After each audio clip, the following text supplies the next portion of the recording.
Là các bạn nhìn này, hôm trước thì chúng ta học về cái phần gradient trong thiết kế rồi.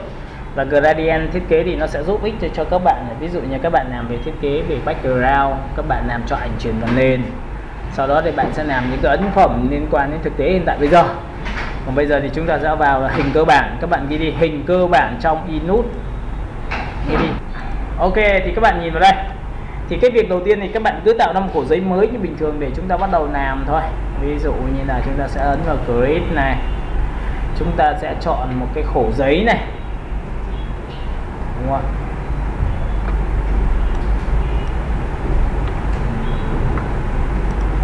Đây nha, chúng ta ấn vào đây. Rồi, sau khi đã chọn xong thì mình sẽ chọn khổ giấy A4 và mình ấn vào create thì để nó tự tạo ra khổ giấy cho mình. Thì để nói về cái hình cơ bản thì việc đầu tiên chúng ta sẽ làm quen với đó là hình vuông. Các bạn ghi đi hình vuông trong thiết kế AI như sau. Tại sao chúng ta lại nói về hình vuông? Bởi vì hình vuông chính là khởi nguồn cho toàn bộ tất cả thiết kế khác. Ví dụ em có thấy là thiết kế cạc visit cũng là hình vuông hình chữ nhật đúng không ạ? Cái gì cũng là hình vuông hình chữ nhật đúng không? Thì mình sẽ học về nó, đúng chưa? Ok, thì hôm nay chính xác là chúng ta học về nó đây. Chúng ta vẽ ra một cái hình. Và sau khi vẽ xong hình xong thì bây giờ làm thế nào để chúng ta biết được rằng nó có kích thước ra sao? Bởi vì chúng ta trước thì chúng ta mới chỉ thiết kế theo kiểu là áng áng thôi. Còn bây giờ nó phải cụ thể và chính xác, đúng không ạ?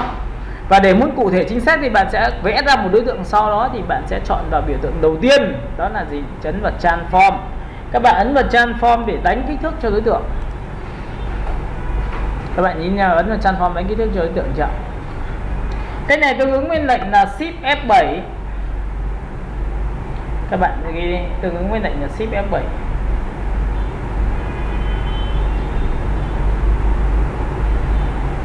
Tương ứng với lệnh là Shift F7.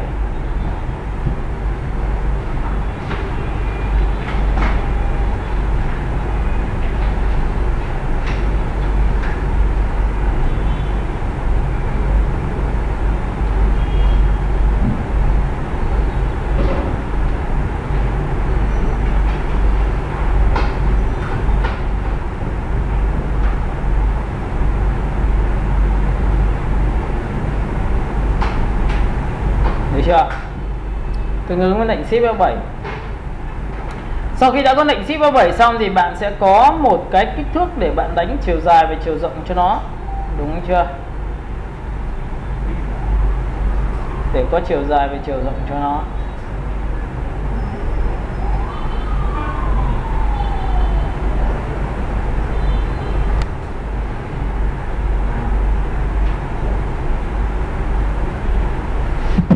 Ok, đây, ví dụ đánh một cái cạc visit thì chúng ta đánh một chiều là 9 và một chiều là 5.5. Ok, 5,5. Đó, sau đấy enter thì tự khắc các bạn sẽ nhìn thấy rằng cái hình của tôi đã chính xác luôn, đúng chưa? Đây ạ. Và chúng ta ấn vào transform để chúng ta kiểm tra lại. Ví dụ trong trường hợp mà chúng ta đấm chân nó mà chúng ta bị đóng khóa này lại thì thay đổi một chiều thì chiều kia cũng thay đổi theo. Nhưng chính vậy mà chúng ta phải mở khóa này ra để chúng ta gõ vào đây là 9 như này thì nó sẽ chuẩn hơn này. Các bạn nhìn thấy cái khóa này của tôi chưa?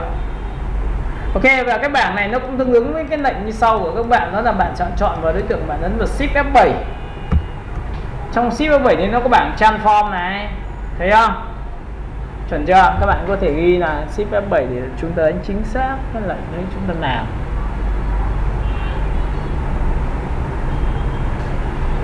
Rồi, sau khi mà đã làm xong được cái biểu tượng đấy thì các bạn sẽ nhớ nha, các bạn đánh được kích thước cho tôi này. Phần thứ hai, chúng ta cũng có thể vẽ một đối tượng ra và chúng ta đánh kích thước như bình thường. Ví dụ chúng ta chọn vào hình chữ nhật và chúng ta tích thẳng màn hình thì nó tự xuất hiện ra các bạn. Thì chúng ta thì lúc này chúng ta gõ là một chiều 9 và một chiều là 5.5, enter. Thì mọi người có thấy là đúng chưa? Và chúng ta chọn vào transform đây chuẩn luôn. Đấy, có hai cách đánh. Cách đánh thứ nhất là mình sẽ vẽ ra trước, mình đánh kích thước sau. Còn cách thứ hai là tích phát là mình chọn kích thước luôn. Vậy thì làm người thiết kế thì cái gì chúng ta cũng phải biết kích thước nó là bao nhiêu thì sau này thiết kế mới chuẩn được, đúng không ạ? Kích thước của Facebook, banner, poster, standee đều phải biết hết. Thì như vậy thì chúng ta mới chuẩn được. Rồi, phương thức thứ hai của các bạn đó là gì ạ? Chúng ta sẽ học về hình thức trang trí. Các bạn ghi đi cách thức trang trí trong một đối tượng. Ví dụ trong trường hợp này mà chúng ta chọn vào màu xanh và chúng ta muốn trang trí cho nó thì chúng ta làm một cách nào? Đây. Các bạn để ý cho tôi là khi mà tôi chọn một cái hình vuông như này và tôi vẽ vào đúng vị trí góc của đối tượng, tôi giữ shift thì nó sẽ là cái này. Và tiếp theo thì tôi sẽ chọn một cái hình vuông cho các bạn. Thì cái hình vuông này tôi muốn tạo ra một tính chất trang trí cho nó, thì bằng cách là tôi sẽ chọn vào đây và tôi sử dụng một cái lệnh hiệu ứng cho các bạn. Đó là gì ạ? Chúng ta sẽ chọn vào biểu tượng là object, chúng ta chọn vào phần path và chúng ta chọn vào snip into ngay. Có nghĩa là đây là một hình thức chia một cái hình này ra thành những hình bằng nhau. Và chia hình bằng nhau nha, thì chúng ta không phải mất công trong cái chuyện là chúng ta phải đi copy nữa, mà nó tự chia cho mình, nó sẽ chuyên nghiệp hơn, đúng không ạ? Rồi các bạn có thể ghi này, cách chia một đối tượng hình chữ nhật thành những cái hình chữ nhật nhỏ và bằng nhau theo trục nằm ngang và trục nằm dọc, nhằm mục đích tạo ra sắc độ để trang trí, đúng không ạ? Tạo ra sắc độ để trang trí.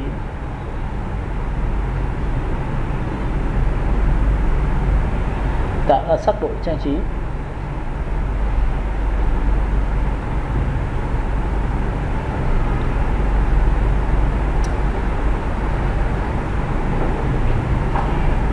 Là các bạn nhìn vào đây, sau khi tôi tích vào đây xong một cái thì tự khắc cái hình của chúng ta nó sẽ xuất hiện ra một cái bảng. Và lúc này các bạn sẽ nhìn thấy cái bảng của tôi nó sẽ có chiều nằm ngang và chiều nằm dọc này. Các bạn nhìn này, tôi tích vào đây nhé, preview này, tích vào đây một cái, có thấy là dọc chưa? 2, 3, 4 và 5, tôi có 6 cái. Và cái này tôi cũng có thể tích là 1, 2, 3, 4, 5, 6 cái, nhìn thấy không? Mà nó chia rất đều. Và sau khi chia xong thì các bạn sẽ thấy là ngay tức nó sẽ bằng nhau luôn.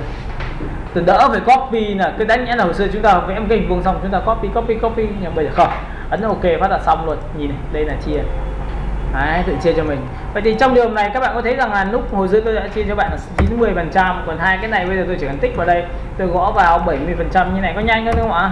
Và tiếp theo tôi chọn vào đây, tôi chọn vào đây là ngay lập tức tôi sẽ chọn là biểu tượng là 50%. Và tiếp theo tôi sẽ chọn vào đây, tôi chọn vào đây. Tôi sẽ chọn 30%. Và cuối cùng tôi sẽ chọn vào đây, tôi chọn vào đây thì tôi sẽ chọn vào 10%. Và cuối cùng thì tôi sẽ chọn vào đây, tôi chọn vào 5%, đúng không ạ? Và các bạn sẽ nhìn thấy là tất cả những cái phần còn lại của tôi như này tôi sẽ bỏ hết đi.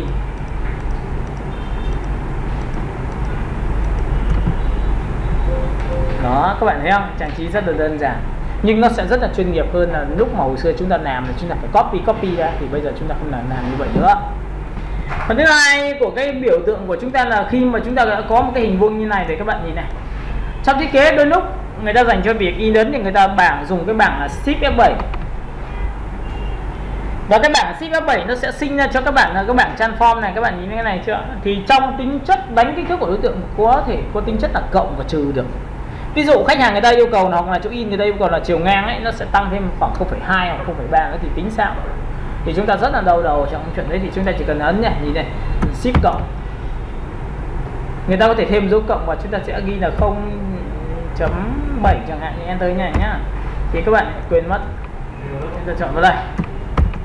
Cộng 0.7 được chưa? Enter nhá. Thì các bạn có nhìn thấy là 9,7 không?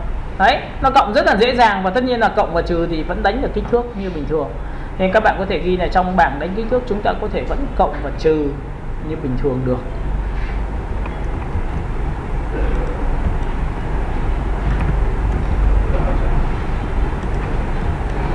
Rồi, tiếp theo các bạn sẽ nhìn thấy là trong một cái khi người ta thiết kế thì đôi lúc ví dụ người ta muốn thiết kế một cái thiệp, và cái thiệp đấy thì nó sẽ bằng ví dụ thiết kế tờ gấp, thì tờ gấp của chúng ta nó sẽ là chính là tờ A4/3, và A4/3 thì nó bằng bao nhiêu?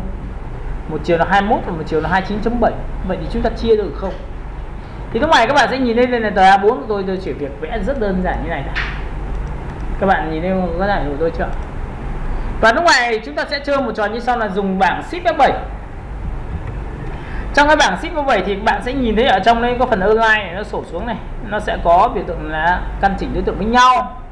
Thứ hai là căn chỉnh đối tượng với khổ giấy, nhưng mà đây là đối tượng nhưng mà có thể là điểm của đối tượng đó. Cái này nó rất hay chỗ này nhé, nhìn này. Ví dụ khi tôi tích vào đây một cái, nhìn đây căn chỉnh đối tượng với khổ giấy chưa?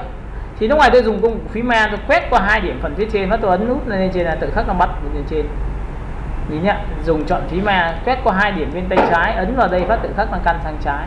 Quét qua bên này sẽ căn sang bên tay phải, và quét qua điểm dưới thì có phải là căn xuống dưới nhỉ không ạ? Đấy, bởi vì là chúng ta đang chọn căn với cái gì? Khổ giấy. Được chưa? Và cái này chia 3 thì bằng cách nào thì có phải là chúng ta lại thực hiện thao tác để muốn tạo ra một tờ gấp. Em biết tờ gấp là A4 gập 3 không ạ?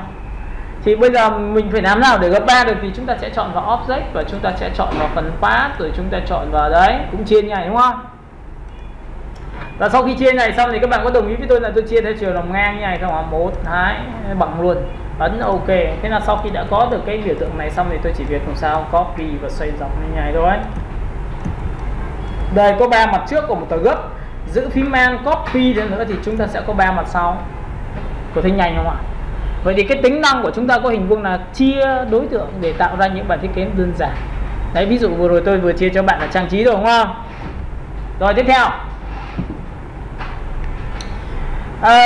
chúng ta sẽ có tính năng là chia rồi. Bây giờ chúng ta có tính năng như này rồi. Vậy chúng ta có tính năng tiếp theo là hình vuông của chúng ta. Ngoài giá trị chia đấy thì chúng ta có thể tính năng là tạo ra bố cục. Các bạn đi tạo bố cục.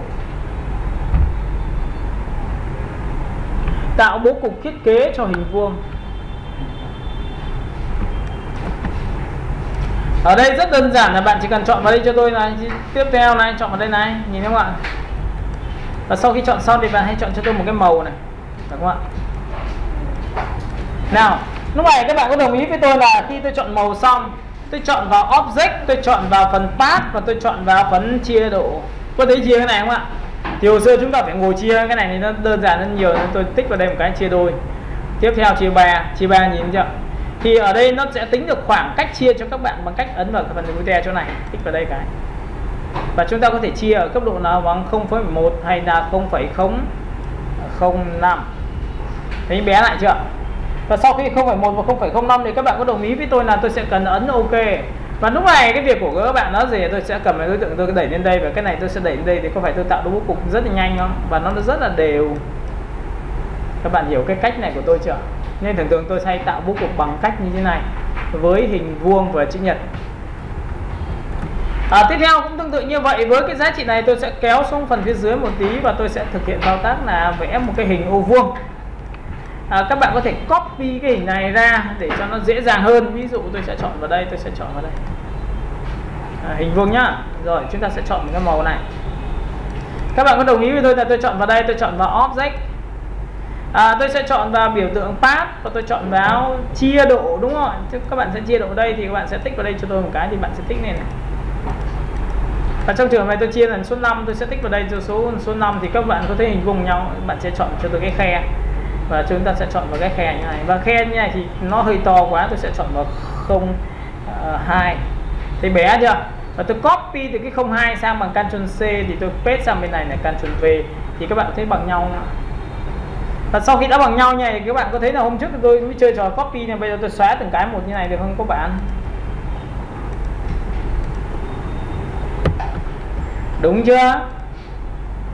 Và sau khi tôi đã xóa xong này thì các bạn có đồng ý với tôi là tôi sẽ quét qua đối tượng đó và tôi sẽ làm một cái thao tác, đó là gì? Biến tất cả những đối tượng này rời trở thành một.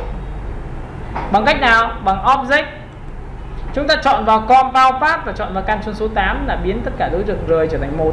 Cái này có nhiều người cứ hỏi là bảo em có thể ấn vào Ctrl G được không? Em có thể cắt dao được không? Nhưng cắt dao với những đối tượng rời này thì nó chỉ hiểu là group thôi, nên cho ảnh chui vào không cho được.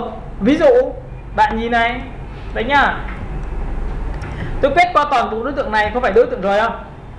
Tôi giữ Shift F7 là cắt dao đối tượng với nhau, thì có phải đây là Pathfinder, là có phải gom nó thành một không ạ?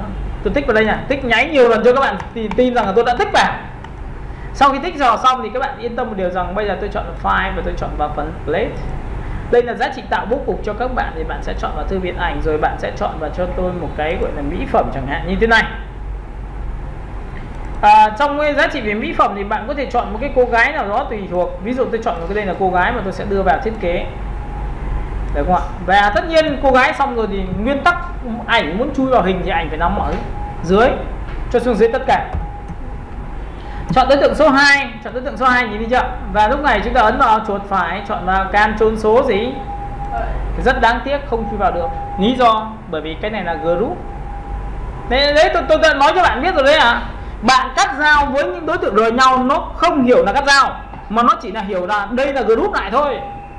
Các bạn hiểu cái này chưa? Nên chính vậy người ta mới sinh ra gì này. Đây tôi kéo lên cho bạn xem. Chuột phải này, ăn group này thì bây giờ lại vẫn tách như bình thường. Nó không phải là cắt giao.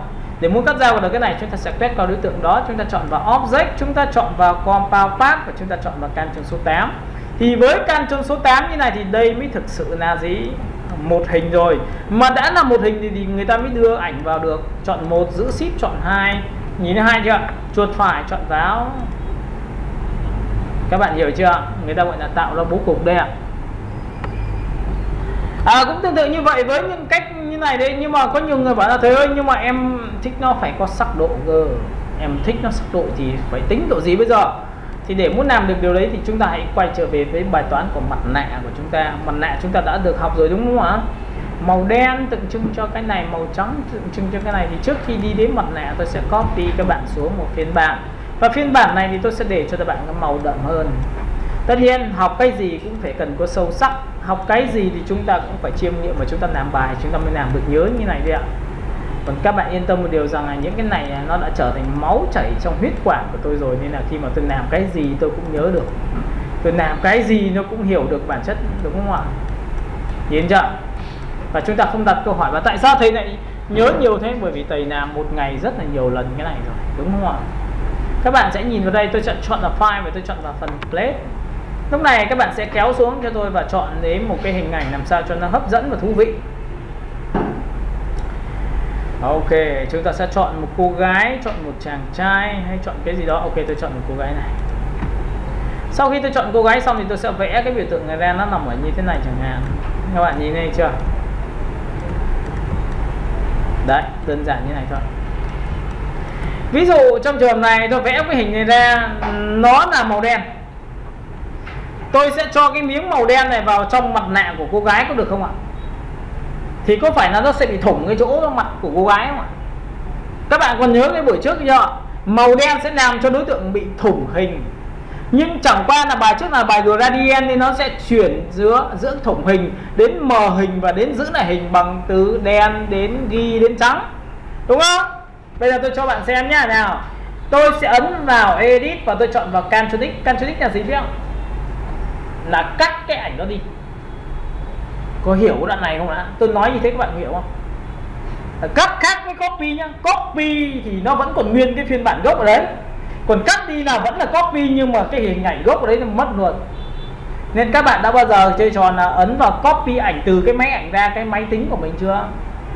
Thì đấy thì nó như vậy đây, ấn vào Ctrl X, thấy mất chưa?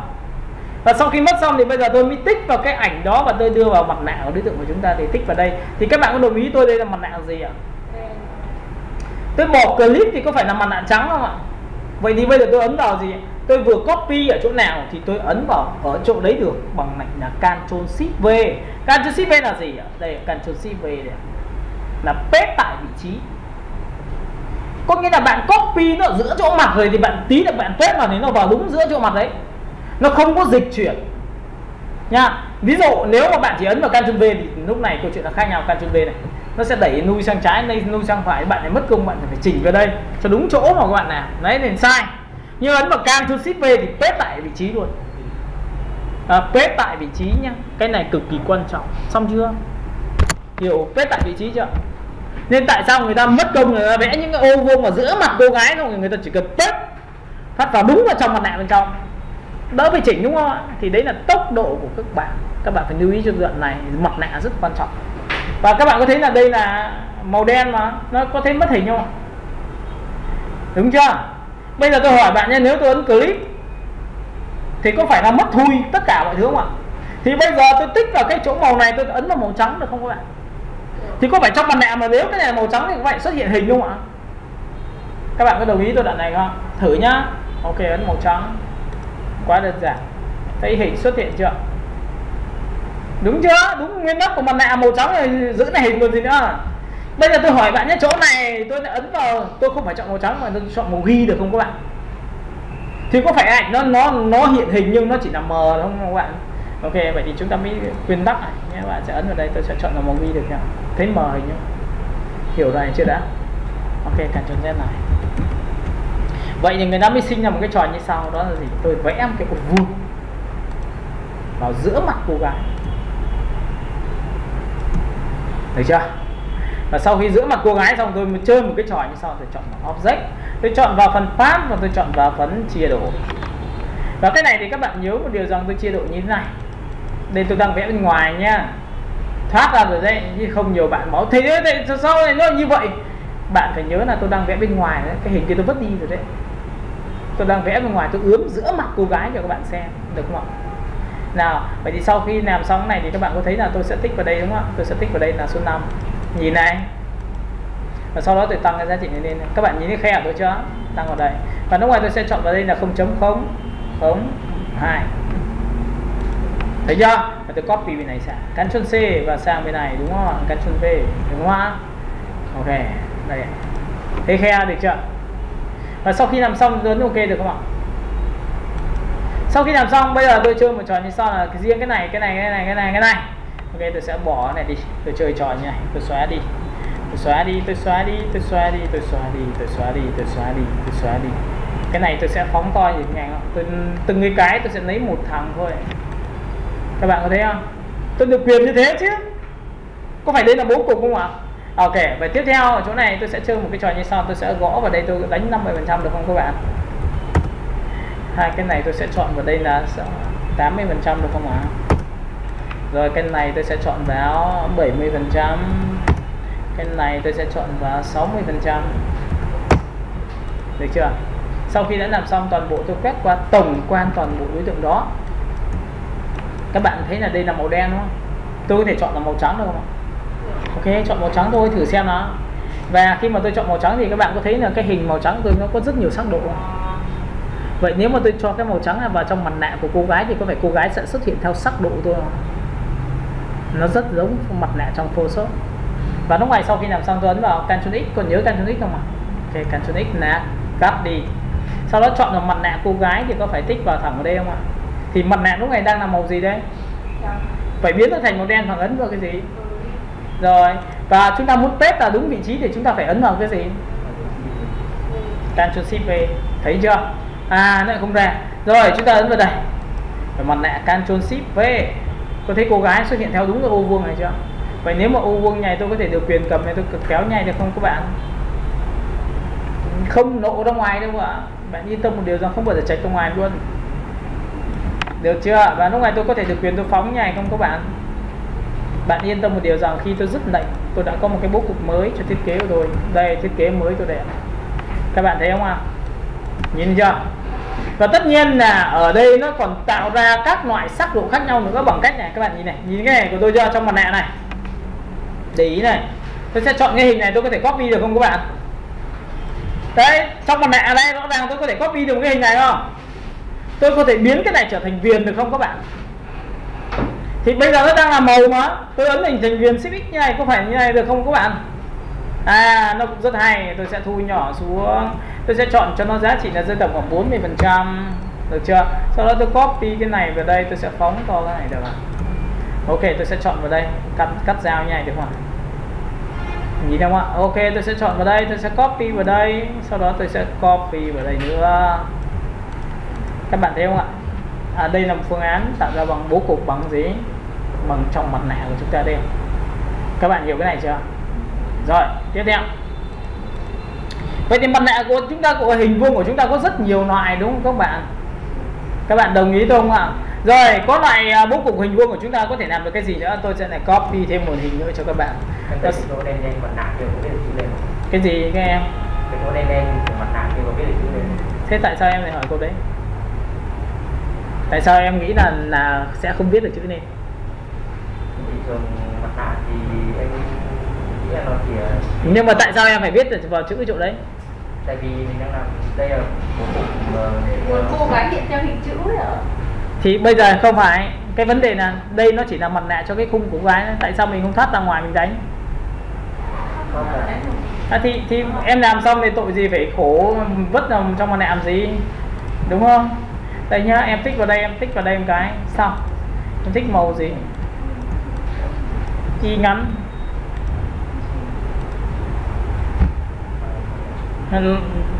mình tư duy đơn giản đi, đừng có phức tạp quá ha. Câu chuyện phức tạp này em sẽ chết đấy nhá. Nên là mình học đừng có kỹ thuật quá. Tôi học không bao giờ kỹ thuật. Có những người thì cứ bảo là chúng ta phải học rất nhiều thứ, nhưng mà có một thứ là mình tư duy đơn giản. Mà có những người nha, tôi dạy về tách tóc, ok, ôi hay quá, tuyệt vời quá. Tại sao chúng ta không tách tóc nhỉ? Vậy tại sao cứ phải tách tóc cho khách hàng xem? Mà trong khi đó không làm cho cái ảnh nó chuyển lên và nền, và sau đó tôi đặt chữ một cách thật sự là ok nữa, thì có phải tôi chốt được họ không?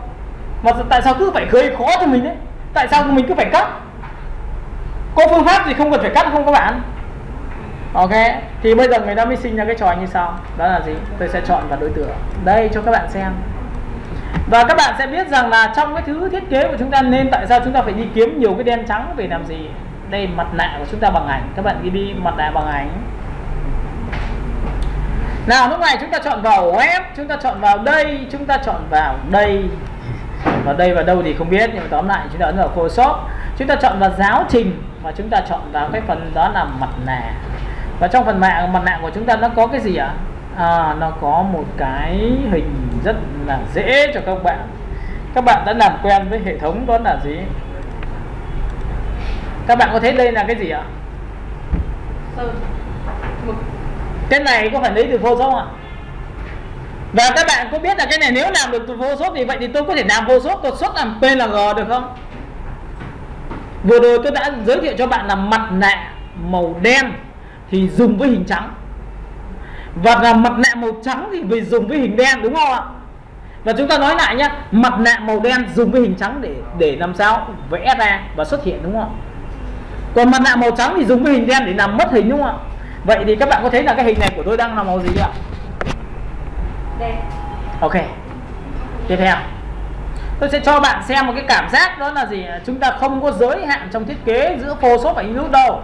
Các bạn sẽ nhìn thấy hình này của tôi chưa? Tôi vẽ ở đây. Và lúc này tôi sẽ cầm cái điểm này tôi đặt lên đây, cho chọn bạn lên trên này, nhìn lên trên chưa? Ôi làm thế này thì làm thế nào để nó lấy? Tôi sẽ đưa toàn bộ cái ảnh này vào trong mặt nạ cho các bạn xem của chính cái ảnh đó. Vì thay cho việc là ngồi, các bạn có biết là khi một cái ảnh mà trà đào cam sả, có nhiều người cứ phải cắt, tội gì phải thế. Có những người ghép mock up cho cái thiết kế về áo thun, cứ phải cắt ra xong ốp vào cái này đặt trong gu. Tại sao phải thế? Mà tại sao không dùng bút và rớt vẽ ra? Nó đâu có xấu hơn đâu ạ. Chẳng nhẽ bạn vẽ ra xong rồi bảo anh ơi cái vẽ ra như này không đẹp bằng cái em cắt đâu. Có phải dở hơi không? Và tôi không bao giờ là người dở hơi như vậy. Các bạn nhớ nhá. Nên nhớ một điều rằng học thì người ta có rất nhiều phương pháp, nhưng chỉ có một phương pháp thôi. Đó là gì ạ? Tôi chọn một phương pháp thôi, đó là tiết chế. Và vấn thứ hai là sau khi mà đi thiết kế cho khách hàng thì các bạn nhớ một điều rằng cái khả năng kỹ năng nói của bạn phải cao lên. Các bạn hiểu cái này chưa? Rồi ok, bắt đầu nhá. Nhìn này, công việc rất đơn giản. Các bạn đã làm cho cái mặt nạ đen và mặt nạ trắng rồi, thì bây giờ tôi sẽ dạy cho bạn một chiêu thức là đảo ngược giữa đen và trắng. Có nghĩa là cái màu đen đáng nhẽ là phần mất hình, nhìn bây giờ màu đen chính là phần hiển hình, đúng không ạ? Thì nó khác ở chỗ Photoshop chỉ có hai trạng thái thôi, mặt nạ đen và mặt nạ trắng. Nhưng riêng ông Inus thì lại chơi là mặt nạ đen, mặt nạ trắng, xong rồi lại đảo ngược nữa cơ, lại còn nhiều hơn so với Photoshop. Đây ạ, các bạn nhìn nhá. Nào lúc này tôi ấn vào Ctrl X, các bạn nhìn thấy Ctrl X chưa? Tôi sẽ tích vào cái ảnh này và tôi ấn vào mặt này.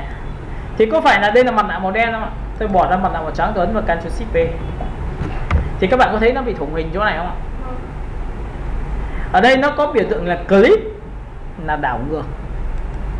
Và ở đây nó có invert, có nghĩa là khi mà ấn invert thì cái phần thủng ấy thì nó lại là phần hiện. Cái nào là phần thủng? Có phải là chỗ này phần thủng không? Thì ấn invert như này này thì nó lại là hiện hình. Còn ông hiện hình thì lại là phần thủng. Thì nếu mà không bấm clip thì nó như nào? Thì đấy ok, thì tí mình thử ấn đúng không? Tội gì mình không làm, mình được quyền mà, ấn vào đây có được không? Thấy chưa? Nó có hiện tượng gì không ạ? Nhưng em ấn vào clip này thì câu chuyện nó khác hẳn, là phần này hiện hình đấy, ngược lại. Mà rõ ràng hình của mình là đang là màu gì? Đang là màu đen nhưng mà lại xuất hiện được. Vậy bạn hiểu đoạn này tại sao mà lên trên mạng đi kiếm chưa?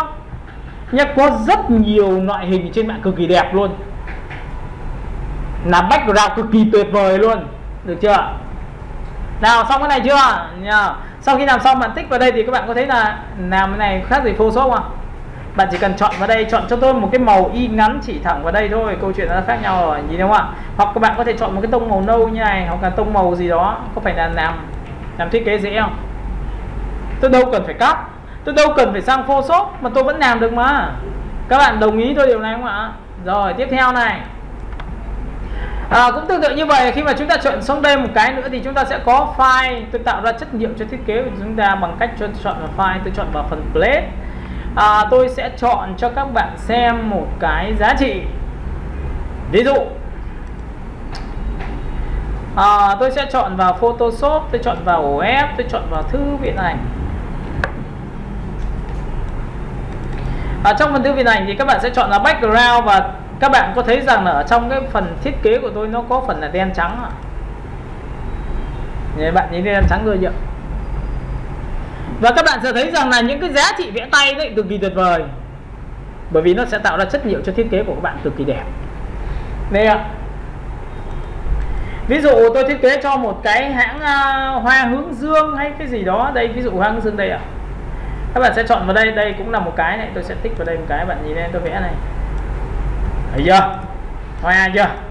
Và các bạn có thấy rằng ở đây tôi sẽ chọn cho nó một cái, vẽ một cái hình ô vuông vẽ như này lên để tôi lấy cái phần Ctrl 7 được không ạ? Nào quét qua nhá, Ctrl 7 có nhớ không ạ? Chứ có phải nó mất cái phần bên ngoài không ạ? Vậy tôi hỏi bạn nhá, cái này có phải là chỉ có đen và trắng không? Có phải có đen và trắng không? Phải tận dụng toàn bộ tất cả những cái đen trắng này ở trên mạng ấy, nó có này, trên Pinterest nhiều khủng khiếp luôn. Và Tiết Thao Văn bạn vẽ một cái sản phẩm thiết kế mà cái này làm nền, đã là background thì không cần phải rõ, có đúng không ạ? Những thứ mà bạn không làm được rõ nét, hãy làm cho nó nghệ thuật, đồng ý không? Làm cho nó nhòe ra, làm cho nó mờ ra, làm cho nó lung linh lên, có sao đâu, đúng không ạ? Người ta không vẽ được chi tiết thì người ta biến thành màu nước, tội gì phải vẽ làm sao cho giống làm gì, đúng không ạ? Nào bạn nhìn vào đây, tôi sẽ vẽ một cái biểu tượng cho các bạn xem, là tôi sẽ đặt một cái màu sáng hơn là cái màu này, và tôi cho xuống dưới. Các bạn có đồng ý với tôi bây giờ như này nhá? Tôi sẽ chọn cái này, tôi biến cái này làm mặt nạ của miếng dưới, có được không các bạn? Tôi sẽ cho cái ảnh này này làm mặt nạ của thằng dưới, thì có phải khi mà đưa vào nhá, Ctrl X đúng không? Ctrl X là cắt đi đúng không ạ? Tôi sẽ chọn vào đây và làm mặt nạ cho miếng màu của tôi. Bây giờ đang là màu gì đây ạ? Tôi bỏ cái này là màu trắng chưa? Tuấn và Ctrl Shift V. Các bạn thấy là Ctrl Shift V vào thì có phải là cái hình bông sen nó có phải là nét đen không? Thì có phải sẽ làm cho cái hình nó bị thủng nền không ạ? Đây tôi tích cho bạn xem, tôi tích ra ngoài cho bạn xem, tôi kéo vào đây có phải nhìn thấy thủng nền cho nên trên tất cả này. Có nhìn thấy thủng nền chưa? Đây, nền này màu trắng thì nó thủng màu trắng, nền này màu nâu thì nó thủng màu nâu đúng không ạ? Nhưng cái mục đích của các bạn là bây giờ bạn muốn lấy hình bông sen hay lấy cái này này. Vậy thì có phải là vừa rồi tôi chia sẻ cho bạn là cái này là thủng đúng không? Ấn vào invert mark được không các bạn? Và bỏ thêm clip được không ạ? Được cái này rồi. Và sau đó thì cái này xong thì bây giờ cái này nó có một cái hay chỗ này, em đặt từ bất cứ nơi đâu. Em có thể chọn hòa trộn overlay, em phóng to đi, cỡ hết cỡ nó vẫn được. Nhìn này chưa? Em muốn thay màu không? Bởi vì nó là bản thân nó chính là hình vuông màu mà. Em thích màu gì nó chả được. Ví dụ chọn màu nâu đậm hơn được không ạ? Chọn màu xanh đậm hơn không ạ? Thấy chưa? Đây là một trong những cách là đổ màu cho ảnh đấy. Các bạn hiểu cái này chưa? Mặt nạ nó sẽ được như thế này đấy à. Nên khi kiếm được mặt nạ ở bất cứ một giá trị đen trắng nào, các bạn nhớ một điều rằng cực kỳ tuyệt vời. Nhìn thấy chưa? Tôi đổ màu gì cũng được, họa tiết hoa văn gì tôi cũng chọn được. Đây ạ. Vậy thì sau khi đã làm xong thì bây giờ chúng ta thoát lệnh rồi, chúng ta chọn vào file. Đây là nhìn thấy mà nó là màu vàng chưa? Nhưng chẳng qua nó hiển thị qua mặt nạ thôi. Rồi chúng ta chọn vào file và chúng ta chọn vào phần plate tiếp theo một lần nữa. Bạn nhìn thấy cái này của tôi chưa? Nó có quá nhiều thứ rồi. Thậm chí cái background của bạn có thể xuất hiện theo dạng hoa hoét hay là bất cứ sỏi xiết đều làm được. Ví dụ nếu chúng ta chọn một con chữ, chúng ta sẽ chọn vào biểu tượng là Roboto. Và sau khi chọn Roboto xong thì chúng ta sẽ chọn vào đây là cái biểu tượng bold đậm lên, và tôi bỏ cái biểu tượng chữ này đi. Lúc này tôi sẽ chọn cho nó một cái màu, đó là màu gì, có thể là hồng, tím, hồng như này được không ạ? Thì chữ nó khác, chữ nó có giống hình không? Tôi có thể cho ảnh vào trong chữ được không ạ?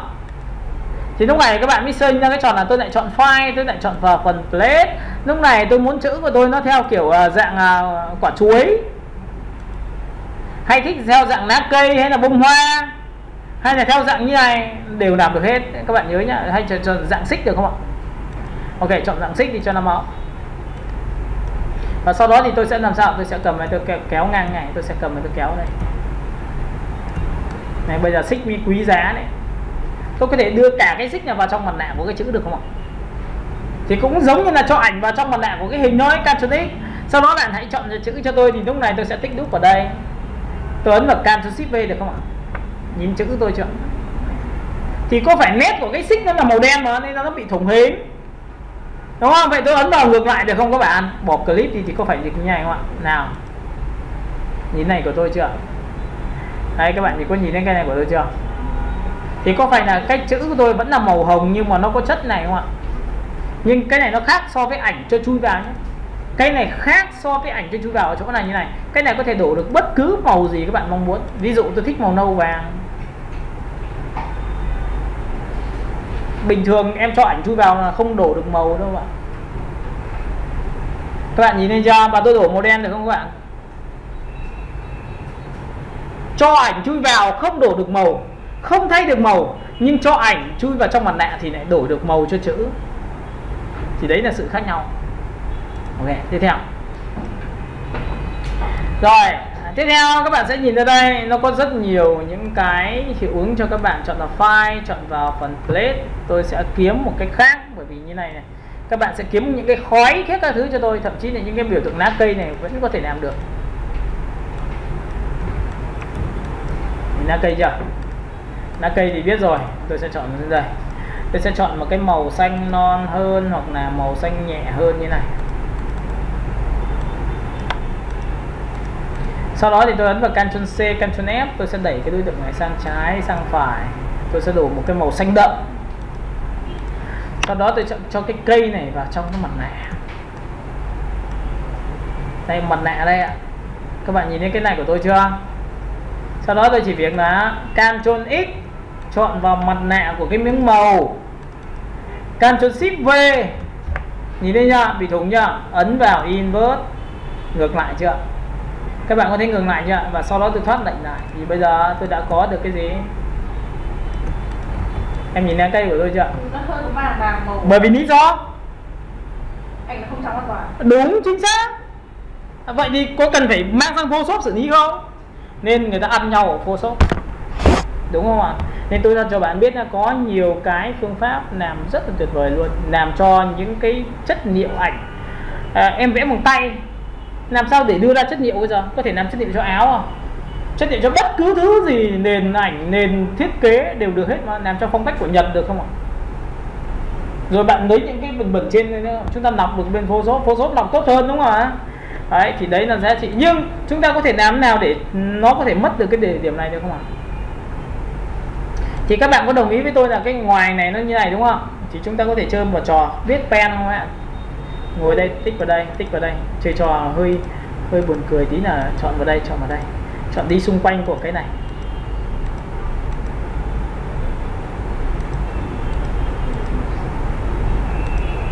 Nếu tôi chọn cái này là màu trắng thì các bạn có thấy nó bị mất hình không? Đây ạ. Vậy thay cho việc ví dụ tôi vẽ nha, đây pen, tôi sẽ chơi trò là tôi sẽ vẽ tích ra bên ngoài như này được không ạ?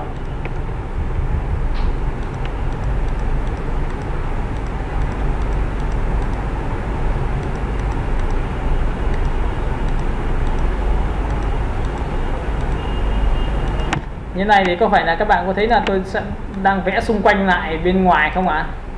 Và cái này nếu mà muốn làm cho nó mất hình thì chúng ta phải biến nó lại thành màu gì ạ? Đúng rồi, chính xác. Nó là màu trắng. Và sau khi màu trắng này thì các bạn có thấy nó bị hết thì hình chưa? Nhưng có thấy bị màng nào không ạ? Thì bây giờ tôi hỏi bạn nhé, nếu là màu trắng này tôi có thể là cho nó nhòe hình đúng không? Nhòe hình nó sẽ chuyển êm vào nền đúng không? Vậy thì tôi có thể chọn vào đối tượng, tôi chọn vào effect, tôi chọn vào phần blur và tôi chọn vào Gaussian blur. Với Gaussian blur này bạn yên tâm một điều rằng tôi tăng cái giá trị này lên thì cái hình của tôi sẽ làm sao, nhìn này, nó có độ chuyển êm. Phóng lên cho xem. Phát hiện mắt đúng không? Ok, thoát lệnh. Thế là bây giờ bạn thích đổ màu gì? Ví dụ tôi chọn màu này là màu đậm thì nè, vẫn ngon. Chọn màu đậm hơn vẫn ngon, nhưng lại kiếm được một cái lá cây vẽ như màu nước. Các bạn hiểu cái này chưa? Nên chính như vậy câu chuyện của mặt nạ nó sẽ rất là tuyệt vời đối với bên trong Inlook của chúng ta. Tôi chọn file, tôi chọn vào phần plate. Đấy, thì các bạn nhìn thấy thư viện ảnh của chúng ta nó có rất nhiều thể loại về đen trắng, nhựa, rồi chất liệu. Các bạn nhìn đen trắng này. Đen trắng này của chúng ta lại còn có cả hoa hồng này, các bạn nhìn thấy không? Cái chất này vẽ chữ cực kỳ đẹp luôn. Em nhìn lá cây các kiểu chưa? Những cái này là chúng ta có thể làm được này. Đây, cái này tại sao nó lại không... Bây giờ tôi hỏi em nhé, nếu mà tôi chọn vào đây mà tôi ấn vào image change, image change là biến ảnh trở thành vector, thì khi mà ấn vào đây thì tôi đảm bảo cho bạn biết nó sẽ mất chi tiết, hiểu không ạ? Bây giờ làm nào mà vẫn lấy được cái chi tiết của cái đen trắng này? Đây tôi cho bạn xem thì có phải là cái này mặt nạ nó sẽ tốt hơn hẳn không? Nào, cho xuống dưới, biến cái ảnh này, Ctrl X, sau đó chọn mặt nạ cho tấm hình, bỏ cái này đi, Ctrl Shift V thì có phải thủng như này không? Các bạn nhìn thấy cái thủng này của tôi chưa? Thấy ạ? Vậy thì tôi ấn vào Invert Mark và tôi sẽ đảo ngược này thì có phải đây là cái màu của tôi không ạ? Đây, màu của tôi đây, xong thoát lệnh. Bạn thấy màu của tôi chưa? Màu này thích màu cam được không các bạn? Màu này có thể dùng màu chuyển sắc được không các bạn? Nó còn chuyển sắc được cơ mà. Nên em nhớ một điều rằng là tất cả những thứ mà thằng nào cứ có vẽ tay là ngon hết. Bởi vì đưa vào trong bản thiết kế như này thì không phải ai cũng làm được những cái này đâu à. Tôi nói cho bạn biết luôn, bởi vì là có những thứ là chúng ta không thể nào mà đưa cái vẽ tay được vào, bởi vì nó sẽ bị mất chi tiết. Còn đây các bạn có nhìn thấy không ạ? Nó thủng hoàn toàn nhá, chứ không phải là theo kiểu như là tôi nói chơi chơi đâu ạ. Đây, thủng hoàn toàn này, cho các bạn xem này, nhìn này, cầm vào đây. Cho nên trên tất cả. Có nhìn thấy thủng chưa? Đấy, thủng nhá. Bởi vì là đang dùng qua hệ thống mặt nạ của chúng ta, nên mặt nạ của Inlook nó sẽ rất hay. Các bạn tí nữa các bạn sẽ phải trải nghiệm cho tôi hết là mặt nạ đen, mặt nạ trắng, và xong rồi dùng đảo ngược như thế nào. Và tất nhiên phải đi kiếm tất cả những hệ thống đen trắng của các bạn ra. Rồi, sau khi mà đã hiểu về cái bản chất của cái hình vuông, tôi đã tạo ra cho các bạn là tính chất nhá. Đầu tiên là chia hình này, trang trí này, làm gì? Bố cục này, làm gì? Làm bố cục trong mặt nạ này. Sau đó tôi còn nói về cái dạng đó là dùng một tấm ảnh, một cái brush bên Photoshop này để đưa sang này. Thì các bạn chỉ lên trên mạng và kiếm cho tôi những cái brush đấy thì nó sẽ làm được những cái như này, đúng không ạ? Rồi tiếp theo, bây giờ thì chúng ta sẽ học tiếp về cái hình vuông của chúng ta. Bây giờ thì chúng ta sẽ học về cách ép hình. Các bạn ghi đi cách ép hình như sau.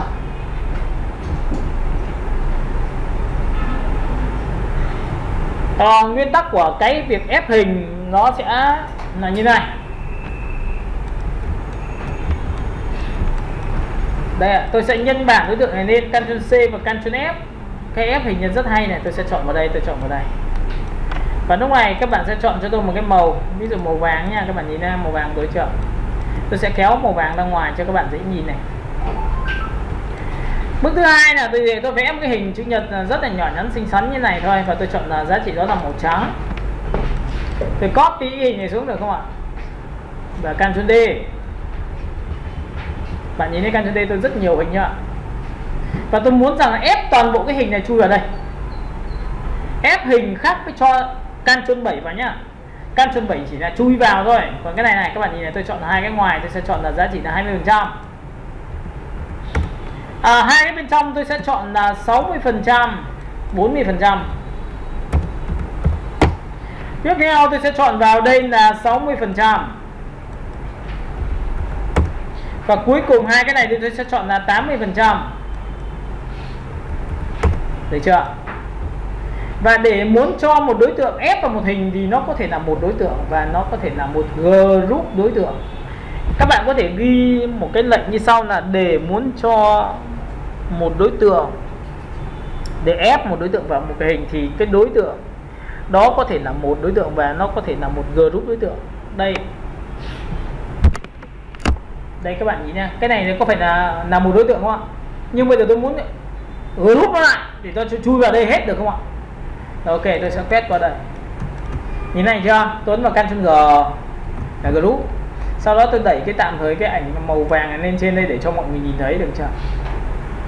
Nào, nguyên tắc để hình này bị ép vào hình này thì hình này khung phải nằm trên. Các bạn ghi đi, khung phải nằm trên. Em biết cái trò người ta ép chữ vào hình con cá không? Nó là trò này đây ạ. Đã bao giờ đi đền chùa chưa? Nào, trong đây ai đi đền chùa rồi? Con nhìn thấy cái câu đối người ta vẽ xung quanh hình tròn không? Em nhìn thấy cái lịch phúc lộc thọ chưa? Có chữ phúc lộc thọ nhưng mà lại được ép trong hình tròn chưa? Thì người ta dùng chiêu này. Nên tôi đã nói cho các bạn biết là dùng một, chúng ta học một lệnh nhưng mà chúng ta phải liên tưởng ra rất nhiều thể loại chúng ta ứng dụng. Tôi là như vậy, chứ không phải tôi dạy cho bạn một chiêu này là bạn chỉ biết áp dụng cái này thôi nha. Nhìn này. Vậy đối tượng màu vàng nằm trên, tôi cho lên trên được chưa? Lên trên chưa? Rồi, chọn đối tượng 1, giữ shift chọn đối tượng 2. Chúng ta thực hiện một thao tác như sau, object. Chúng ta chọn vào biểu tượng Alt Ctrl C. Alt Ctrl C chính là ép đối tượng theo hình khác. Bài này tôi đã dạy hôm trước rồi, còn nhớ cái việc ép ảnh không ạ? Thì bây giờ là ép hình đây. Nhìn này chưa? Ép hình.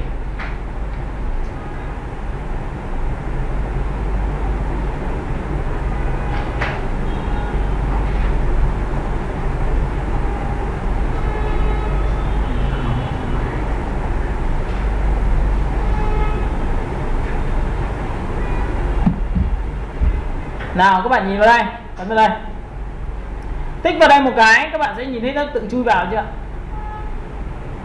Nó tự ép vào nhá, mà không cần phải là nó nằm ở xa xôi đâu, nó ép đúng bằng cái hình đấy của bạn luôn. Vậy nhưng mà cái này nó khác gì nhau so với cái thứ mình đang làm đâu ạ? Đầu tiên mình cứ chọn vào hòa trộn cho nó hoài hoành tráng đã, hòa trộn. Các bạn có nhìn thấy cái hình này của tôi chưa? Hòa trộn nhá. Sau khi làm xong cái này nó khác ở chỗ, vậy thà rằng anh cứ dùng luôn cái chuyển độ xong anh dùng hòa trộn thì vẫn đang cái này mà, đúng không ạ? Cần gì phải cho ép hình vào làm gì trong đâu.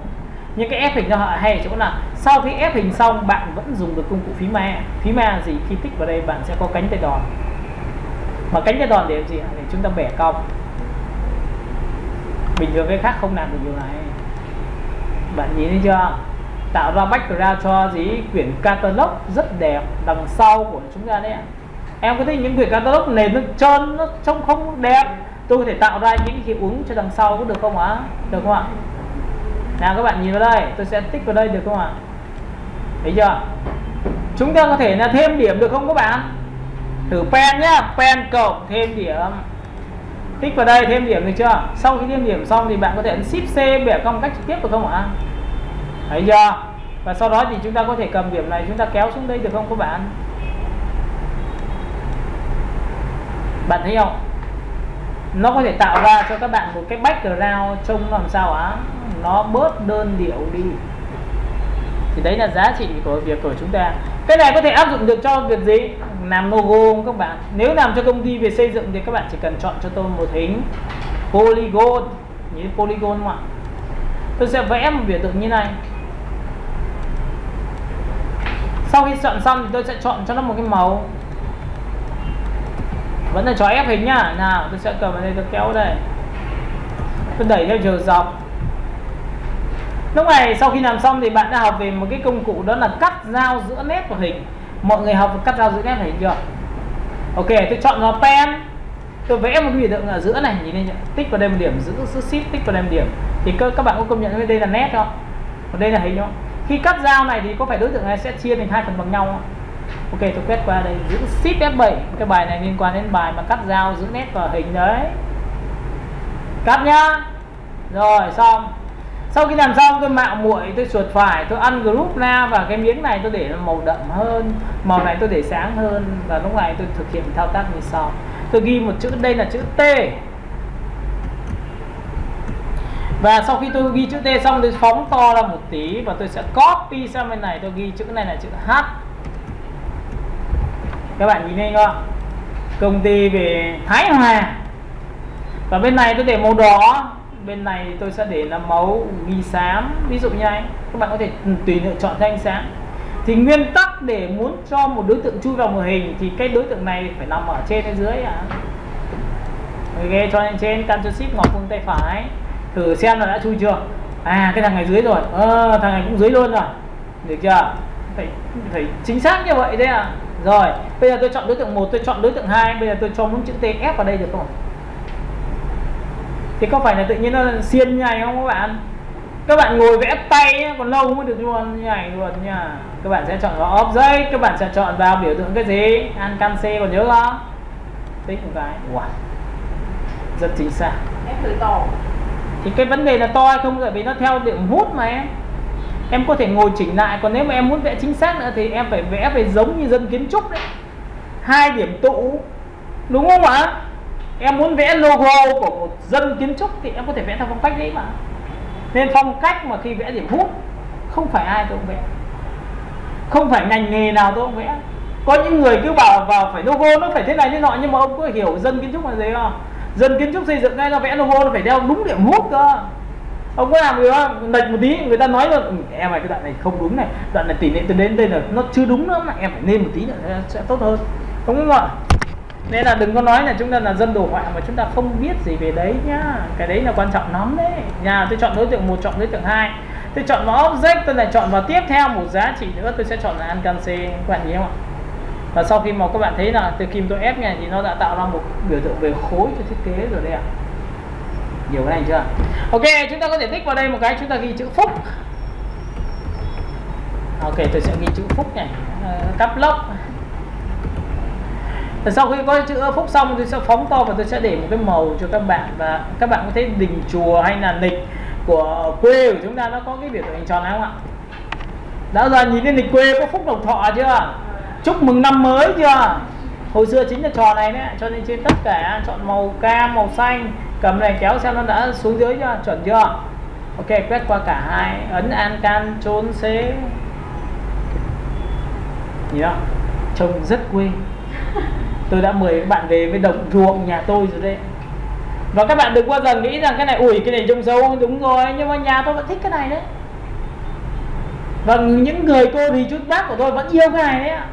Nên làm thiết kế của chúng ta thì cái gì chúng ta cũng phải biết này. Và tôi không phán xét chuyện đẹp xấu ở đây. Các bạn đồng ý không ạ? Các bạn cũng có thể bạn nói là ok, nó xấu, nhưng trong mắt của họ hàng cô thì chú bác tôi thì rất là đẹp, rất tuyệt vời. Một ngày nào đó bạn đi làm một cái sản phẩm như con cái gọi là phân bón. Bao giờ làm phân bón chưa? Em làm sản phẩm đấy, em làm long lanh bắt mắt lên thì mỗi tội là mang về quê không bán được các bạn ạ. Buồn cười khủng khiếp luôn, bởi vì làm sao? Những cái thứ bạn làm không gần gũi với khách hàng của chúng tôi. Tôi thì chú bác tôi phải nhìn là gì? Phân bón là phải ngay tức là phải nhìn đến ruộng vườn ngay, đúng không ạ? Ví dụ thức ăn cho gia súc phải nhìn đến con lợn, con gà ngay, con vịt ngay. Nhưng mà cho bạn làm con vịt nó thật là đẹp nên mỹ miều nên thì có khi lại người ta lại chả dám mua. Các bạn hiểu không ạ? Nên đôi lúc khi thiết kế, nếu mà bạn cho thang số 10 thì bạn không cần phải thiết kế đến số 10 đâu. Bạn chỉ cần thiết kế đến sang số 7 thôi đã tuyệt vời lắm rồi. Bởi vì cái thang số 7 đến lại chạm được cái giá trị là cái nhận thức của khách hàng ở khu vực đó. Nên các bạn có đồng ý với tôi là khi người thiết kế đồ họa có cần phải đi nghiên cứu về khách hàng không? Bạn thiết kế cho ai? Đúng không ạ? Hồi xưa tôi đã từng chấm bài trong một cái lần thiết kế của mấy các bạn trẻ làm một cái sản phẩm. Cái ảnh ấy bạn mới làm theo kiểu nhéo hình, nó bị rung hình, giống bị rung hình ấy.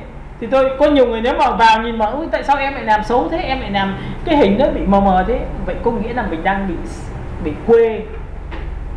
Bởi vì thế hệ trẻ bây giờ người ta làm theo phong cách ảnh như vậy. Chúng ta đã thực sự là đã nghiên cứu thị trường chưa? Đúng không ạ? Thì cái Alt C nó sẽ giúp ích cho các bạn cái này. Tiếp theo, các bạn có thể làm những cái poster phim. Ví dụ chọn vào file rồi chúng ta chọn vào phần plate. Chúng ta sẽ chọn vào phần thư viện ảnh, chúng ta sẽ chọn vào phim. Và tất nhiên là trong cái vấn đề về phim thì tôi khuyên các bạn ý nhá. Ví dụ tôi thích như này thì các bạn có thấy là ảnh nó rất to. Nhìn ảnh to không ạ? Mà ảnh to như này, máy mà chúng ta không cao thì chắc chắn chúng ta sẽ bị treo máy. Nên tôi khuyên các bạn là khi làm với một cách thiết kế mà kích thước nó rõ ràng chỉ bằng tầm này thôi thì bạn sẽ convert cái ảnh này chỉ to tầm này thôi. Tránh trường hợp để to mà thu vào nhỏ, bởi vì Inút nó có một cái rất buồn cười là nếu ảnh to mà thu vào nhỏ thì dung lượng vẫn thế. Nhá, nó vẫn dung lượng thế, mà dung lượng thế mà em cứ cố gồng gắng mà làm cho cái máy mình gồng lên thì ngay tức nó sẽ bị nặng. Nên chính vậy mà khi tôi thu nhỏ như này, tôi sẽ convert nó này một lần nữa bằng cách là object và tôi chọn vào rasterize. Rasterize chính là convert ảnh, biến ảnh, convert thêm một lần nữa để cho nó nhẹ hơn và đưa nó ảnh về thực tế. Ví dụ chọn vào object và chúng ta chọn vào rasterize.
Ok, các bạn nhìn đây, rasterize.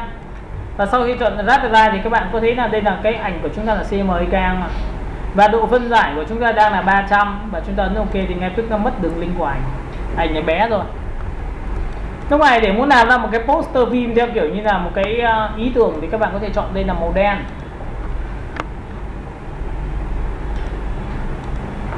Sau khi đã có màu đen xong thì tôi sẽ phóng to này lên thì tôi sẽ vẽ một cái biểu tượng hình tôi đặt vào đây. Cái này sẽ là màu trắng. Sau khi có màu trắng xong thì bạn sẽ copy đến đây cho tôi ấn vào Ctrl D rất là dài này. Thì có phải là giống như phim không ạ? Thì đây cũng chỉ là một cái trong những cái hiệu ứng thôi chứ không phải là tất cả nha, các bạn nhớ nhá. Tôi sẽ quét qua tổng quan luận cái này, giữ shift, giữ phím man copy. Các bạn nhìn này chưa? Sau khi đã làm xong tôi sẽ đặt một tấm ảnh vào đây coi như là những cái thước phim ở các rạp chiếu của chúng ta đang chiếu những cái phim này, nhưng mà tất nhiên nó phải là nhiều ảnh chứ không phải một ảnh nhá. Tôi sẽ giữ về đây, tôi sẽ copy từ đây đến đây, Ctrl D, đó, Ctrl D, được rồi. Thì có phải là để muốn chui vào ép vào một hình thì có phải là một group hoặc là một đối tượng không ạ? Tôi sẽ group đối tượng này lại bằng Ctrl G.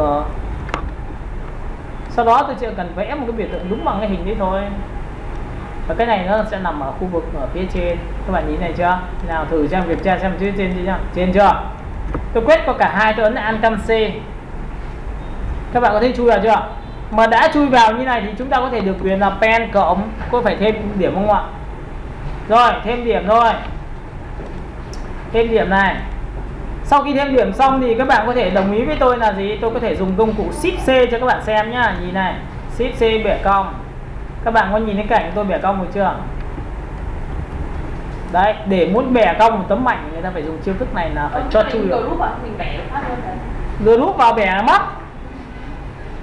Nó phải ép vào một hình chứ em. Em còn nhớ cái lúc mà thầy nói không? Còn bây giờ em bảo là group đây, tôi sẽ cho ra tách ra cho cô xem. Làm sao mà lấy đâu ra một điểm nữa mà đây, group đây. Em bây giờ em bẻ kiểu gì ạ? Nào chọn là phím A nhé, không có điểm đâu ạ. Nên tại sao người ta phải ép theo một hình đấy? Nó khác nhau ở chỗ này, Alt C nó như vậy đấy. Nào chọn vào đây Alt C. Sau khi làm xong các bạn hãy nhớ nhá, tôi chọn là pen cộng, tôi thêm vào đây một điểm, tôi thêm đây một điểm. Và sau khi thêm điểm xong thì tôi dùng Shift C để bẻ cong thì các bạn mới thấy là cái này nó bẻ cong được. Và sau này chúng ta mới làm những cái chiêu thức nó khác biệt ở chỗ này tôi có thể đặt như này này. Nhìn nhau ạ. Chữ các bạn đã từng gặp những cái kiểu này ở trên đâu đó. Và chúng ta có thể làm bằng alcance được. Và chúng ta có thể bẻ cong ảnh được. Chúng ta có thể bẻ cong bất cứ thứ gì mà chúng ta mong muốn nha. Và sau này là khi học đến brush thì các bạn có thể vẽ cái này thì thành chữ được. Tại vì Inus thì nó rất là mạnh với bút của chúng nó là bút về hình có thật.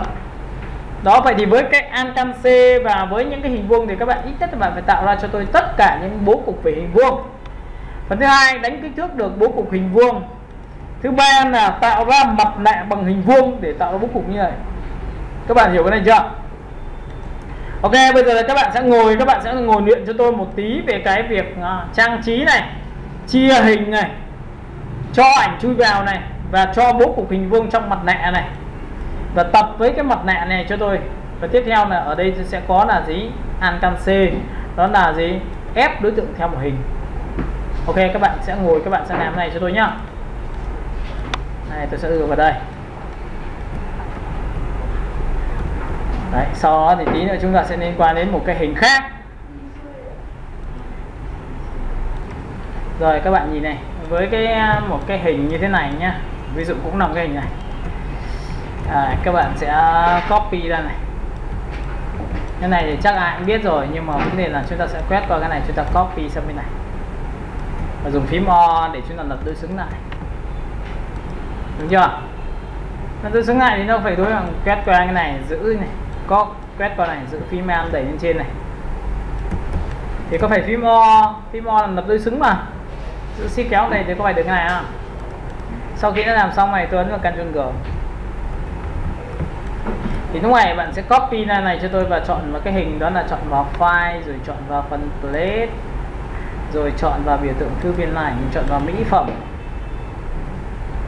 Có nghĩa là mỗi một bài về hình vuông bạn đi qua, bạn phải sưu tầm cho tôi 10 loại bố cục liên quan đến hình vuông. Thì sau này hình vuông sẽ thuộc về bạn. Ví dụ mỹ phẩm.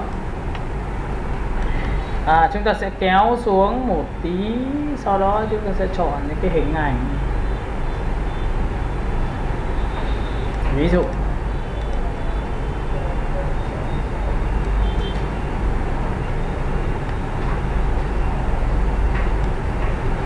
đó, và bạn đặt thẳng cái mặt của cô gái vào đây, cho nên trên tất cả này, đúng không ạ? Tôi sẽ chọn đối tượng này, tôi ấn vào Ctrl X, sau đó thì tôi chọn vào hình và tôi sẽ tích vào mặt nạ của đối tượng, và tôi ấn vào Ctrl Shift V thì có phải paste tại vị trí để cô gái sẽ được như này không? Với cô gái này nếu tôi nhân đôi thì có phải chỗ này nó lại càng rõ hơn không ạ? Nhìn nhá, Ctrl C, Ctrl S thì có phải là rõ hơn chưa? Tại vì nó có hai cái này mà, đúng chưa? Nhưng mà trước khi đây là hình vuông thì các bạn có thấy rằng là nếu tôi chọn vào công cụ phím A, đúng không ạ? Thì tôi muốn vo góc tất cả thằng này có được không? Thì trong cái giá trị này các bạn nhìn này, hình vuông này chúng ta có thể trở thành công cụ gì? Hình vo góc bằng lệnh như sau. Ví dụ tôi chọn vào đây, tôi chọn vào Effect, tôi chọn vào Style, tôi chọn vào Round Corner. Đây ạ. Cách vo góc một đối tượng chúng ta có thể làm cách như sau. Và khi mà bạn ấn vào đây, ngay tức là hình chữ nhật của bạn sẽ trở thành hình tròn. Còn hình hình vuông trở thành hình tròn, còn hình chữ nhật thì sẽ trở thành hình giống như hình của cái viên thuốc ấy. Biết hình viên thuốc không? Đấy, tôi nói hình viên thuốc thì các bạn tưởng tượng dễ, bởi vì chữ nhật nó sẽ như vậy. Và sau khi tôi tích vào đây một cái thì các bạn sẽ nhìn thấy preview và tôi tăng cái giá trị này lên. Ví dụ tôi tích vào đây, các bạn có nhìn thấy hình này của tôi nó hình tròn như này không ạ? Tại vì nó biến hình tròn mà. Tôi ok cho bạn xem nhá. Nhìn đây ạ. Đúng chưa? Sau khi đã có hình này xong, tôi có thể được quyền là Ctrl C và Ctrl F thêm độ nữa không ạ? Và tôi thu nhỏ cái hình này lại như này được không? Tôi đặt vào giữa mặt cô gái như này. Bạn nhìn thấy mặt cô gái tôi chưa? Tại vì nó có hai hình mà, một hình chấm to và hình chấm nhỏ mà. Hình chấm to như này, hình chấm nhỏ đầy như này thì nó có ra như này không? Giữ phím Alt, bạn copy phần góc này cho tôi một tí. Bạn thấy rồi, có rất nhiều chấm không ạ? Đây có 3 miếng. Miếng này bình thường, miếng này nhỏ, và miếng to nhất là cái này, đúng chưa? Và sau khi đã chọn xong này, tôi lại copy thêm độ nữa, tôi đặt vào đây. Bởi vì đúng rồi, trông ghê nhưng mà tí nữa chúng ta mới làm. Vậy tôi hỏi bạn nhé, tôi đã tạo ra hiệu ứng chấm này được xong hết rồi, được không ạ? Nó có các loại chấm khác nhau rồi. Bây giờ tôi mới chơi một cái trò nữa là tôi sẽ vẽ một hình tròn vào giữa mặt cô gái. thì có phải rõ nhất không? Vậy bây giờ nếu tôi làm cái hình tròn này mà nó nhòe vào nền thì có phải tự nhiên tôi có hiệu ứng cô gái lại xuất hiện theo hình chấm đấy không? Ok, tôi chọn vào effect, tôi chọn vào blur và tôi chọn vào Gaussian blur thì tự khắc nó sẽ nhòe thôi. Đấy, các bạn nhìn thấy không? Thấy không? Đây là một trong những hiệu ứng dùng bằng ảnh đấy. Nhưng có phải qua mặt nạ không? Làm sao được ra chấm này khoai đấy. Làm sao ra chấm này khoai. Người ta phải làm qua mặt nạ này, nhìn chưa? Ok, thì đây là một trong những hiệu ứng mà tôi đã tạo cho các bạn. Hiểu cái này chưa đã? Nhá, chúng ta dùng qua mặt nạ hết. Rồi bây giờ thì chúng ta sẽ chuyển qua phần thứ hai của các bạn, đó là bố cục hình tròn. Hình thứ hai là hình vo góc. Các bạn đi bố cục hình vo góc. Cái hình vo góc này nó sẽ rất là giống bố cục hình vuông, nhưng nó chỉ khác nhau một thứ là cái hình của nó là góc của nó có vo thôi, còn nó giống hệt như hình vuông luôn. Các bạn nhớ nhá. Đây ạ. Và cách vẽ rất đơn giản là bạn tích vào thẳng vào đây thì nó cũng có chiều dài chiều rộng, nhưng nó có thêm cái phần vo góc này thôi. Nó giống hình vuông. Vẫn ok. Có nhìn hình này của tôi không ạ? Tiếp theo bạn này vẽ này, đây có nhìn thấy vo góc chưa? Thì bản thân là hồi xưa CC 2006 thì nó không có tính năng vo góc, nhưng bắt đầu lên CC thì bắt đầu có tính năng vo góc là như này đấy. Và các bạn có thể chủ động cái việc là vo góc nháy hay vo góc như này, đúng không ạ? Nó giống hình vuông không ạ? Và các bạn chỉ cần gửi cái này ra ngoài thì có phải trở thành hình gì? Hình vuông như bình thường. Rồi, vậy thì cái công đoạn của chúng ta đó gì ạ? Khi mà tôi tích vào đây một cái, muốn vẽ vo góc nhiều hay ít thì chúng ta ấn vẽ và giữ chuột này, nhìn thấy chưa? Chưa buông chuột ra, ấn nút lên trên là tăng độ vo góc, ấn nút xuống dưới là giảm độ vo góc. Giảm hết cỡ là thẳng. Giảm hết cỡ thì là hình gì? Vuông. Rồi, đúng rồi. Nhưng mà trong quy trình khi vẽ thì các bạn có thấy là tôi giữ chuột đó. Tôi ấn nút lên trên và xuống dưới bàn phím mà tăng độ vo góc. Thế rồi. Các bạn có thể ghi là vẽ một cái hình thì có thể tạo nên những cái hình như thế này.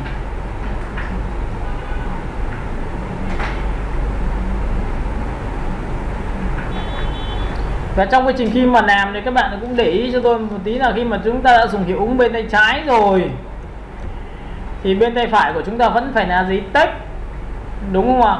Tại vì chúng ta đang học về bố cục mà, thì chúng ta phải làm chắc cái việc này cho tôi cái. Còn phần text thì các bạn phải đưa vào. Rồi, vậy thì với cái hình này tôi sẽ cầm đối tượng này đưa xuống. Có nhiều bạn thì bạn sẽ vẽ một cái hình vo góc này cho tôi này. Tôi ấn nút lên trên này, đây là vẽ vo góc này. Sau khi đã làm xong thì tôi sẽ chọn cho nó một cái màu. Hình này tôi sẽ copy là hình số 2. Rồi hình này tôi sẽ copy là hình số 3. Nhìn không ạ? Và tất nhiên trong quá trình khi làm thì bạn có thể thu nhỏ để tạo ra những cái thể loại kích thước nó khác nhau.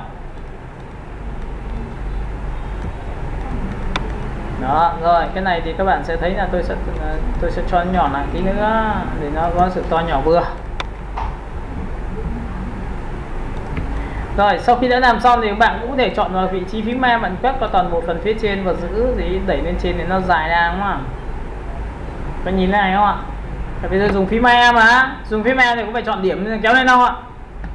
Rồi sau khi đã làm xong thì công việc của chúng ta đã xong, chúng ta chỉ cần quét qua và ấn vào biểu tượng xoay góc này. Chúng ta sẽ cắt dao một cái biểu tượng thu nhỏ xuống.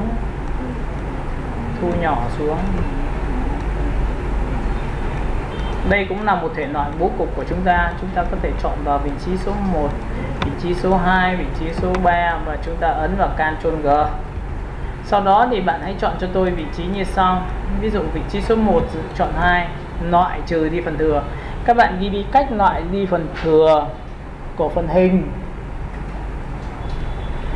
Chúng ta có thể chọn vào công cụ Shift gì? Các bạn có thể chọn vào công cụ Shift gì? Shift V, Shift M.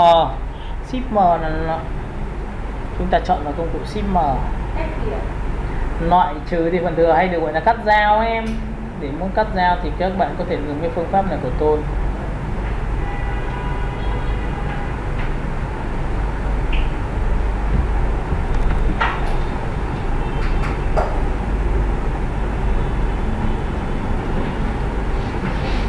Nào, ấn vào đây một cái thì các bạn có nhìn thấy cái phần này không ạ? Chúng ta di qua đâu thì các bạn sẽ thấy nó có chấm ở đấy. và nó có dấu biểu tượng dấu cộng. Các bạn nhìn dấu cộng chưa? Nhưng bạn giữ phím A thì nó biểu tượng dấu gì? Thì trừ đi thôi. Chỗ này ấn vào đây, trừ mất. Cắt nhanh không ạ? Và để muốn cắt nhanh thì người ta sẽ dùng công cụ Shift M. Và từ ngày sinh ra Shift M thì tôi dùng Shift M rất là nhiều, chứ không phải là bảng công cụ cắt. Và sau khi đã cắt xong thì các bạn sẽ thấy rằng đối tượng này nó tồn tại dưới dạng là đối tượng rời. Nên là chính vậy chúng ta chọn vào Object, chúng ta chọn vào phần gì? Path. Chúng ta chọn vào Compound Path và chúng ta chọn vào Ctrl số 8. Ctrl số 8 là biến tất cả đối tượng trở thành gì? 1. Và sau khi trở thành 1 xong thì bây giờ các bạn có đồng ý với tôi là tôi chọn vào File rồi tôi chọn vào phần Place. Tôi sẽ chọn cho nó một cái thư viện ảnh và tôi chọn vào đồ ăn chẳng hạn như thế này.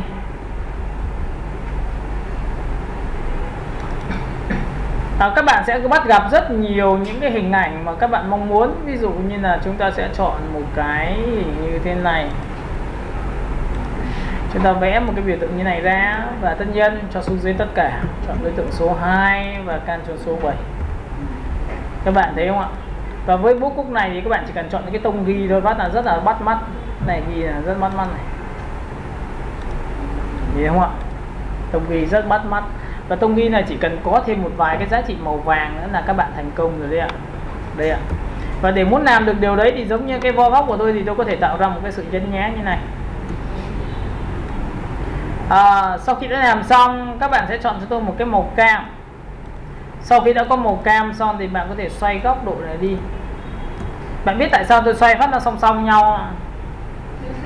Có nhiều bạn xoay rất vui tính. Có nghĩa là cái bố cục lần trước này xoay cái hình này nhưng không giữ ship, nên là xoay theo thể tự do như này. Thì tôi hỏi bạn là vẽ lần thứ 2 tôi đố bạn xoay nó xong được ấy. Bạn chỉ áng chừng bằng mắt thôi. Thì đây là một trong những cái kinh nghiệm của tôi, là tôi sẽ xoay 45 độ một. Thì đấy thì sau này nó sẽ trở thành cái giá trị mà em nhìn thấy mặc định theo máy, đúng không?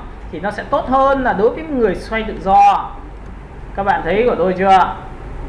Và lúc này tôi hỏi bạn nha, tôi kéo ra như này và tôi chỉ cần đẩy như này thôi. Nào, cho xuống dưới tất cả. Thì có phải có cái màu cam đặt vào như này không các bạn? Nhưng cái màu cam này bạn muốn nó nằm ở như thế nào? Nó muốn nằm như này hay là nó chỉ đến đây thôi? Thì mọi người phải tính. Bởi vì ví dụ như tôi chỉ cần vẽ một cái nét này, nhìn này, bạn nhìn này, tôi vẽ một cái nét ngang như này, đúng không? Nhìn chưa? D này. Tôi chọn đối tượng số 1, tôi chọn vào đối tượng số 2. Tôi cắt bỏ đi phần thừa bên tay trái thì có phải dùng công cụ Shift M và giữ phím Man loại trừ như này không ạ? Bạn thấy không? Tôi cắt luôn được cái phần thừa bên đấy. Và lúc này sau khi cắt thừa thì tôi vứt luôn cái này đi. Thì các bạn có nhìn thấy cái hình màu cam của tôi chỉ có một nửa không? Rất là nhanh. Và sau đó thì tôi sẽ copy xuống phần này nữa, thì tôi sẽ lại thu nhỏ xuống một lần nữa cho các bạn. Đấy có nghĩa là đây là những cái hình thức mà chúng ta trang trí cho thiết kế của chúng ta, và chúng ta có thể cho copy vào đây, chúng ta lại thu nhỏ thêm một lần nữa.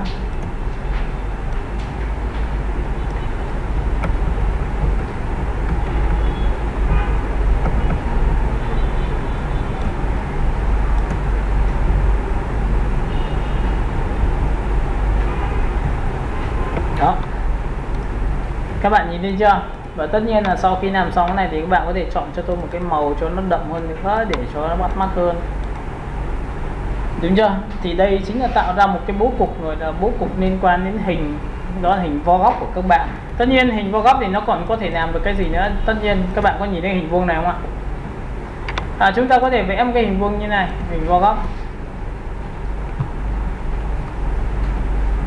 Ok, chúng ta bớt đi một tí thì nó cũng giống như cái hình khác thôi.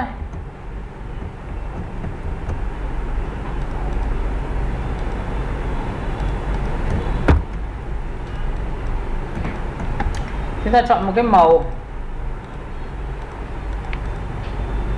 Sau khi đã có vo góc xong thì các bạn sẽ thấy nó tốt hơn so với hình vuông. Thì các bạn có thể copy hình này ra và Ctrl D,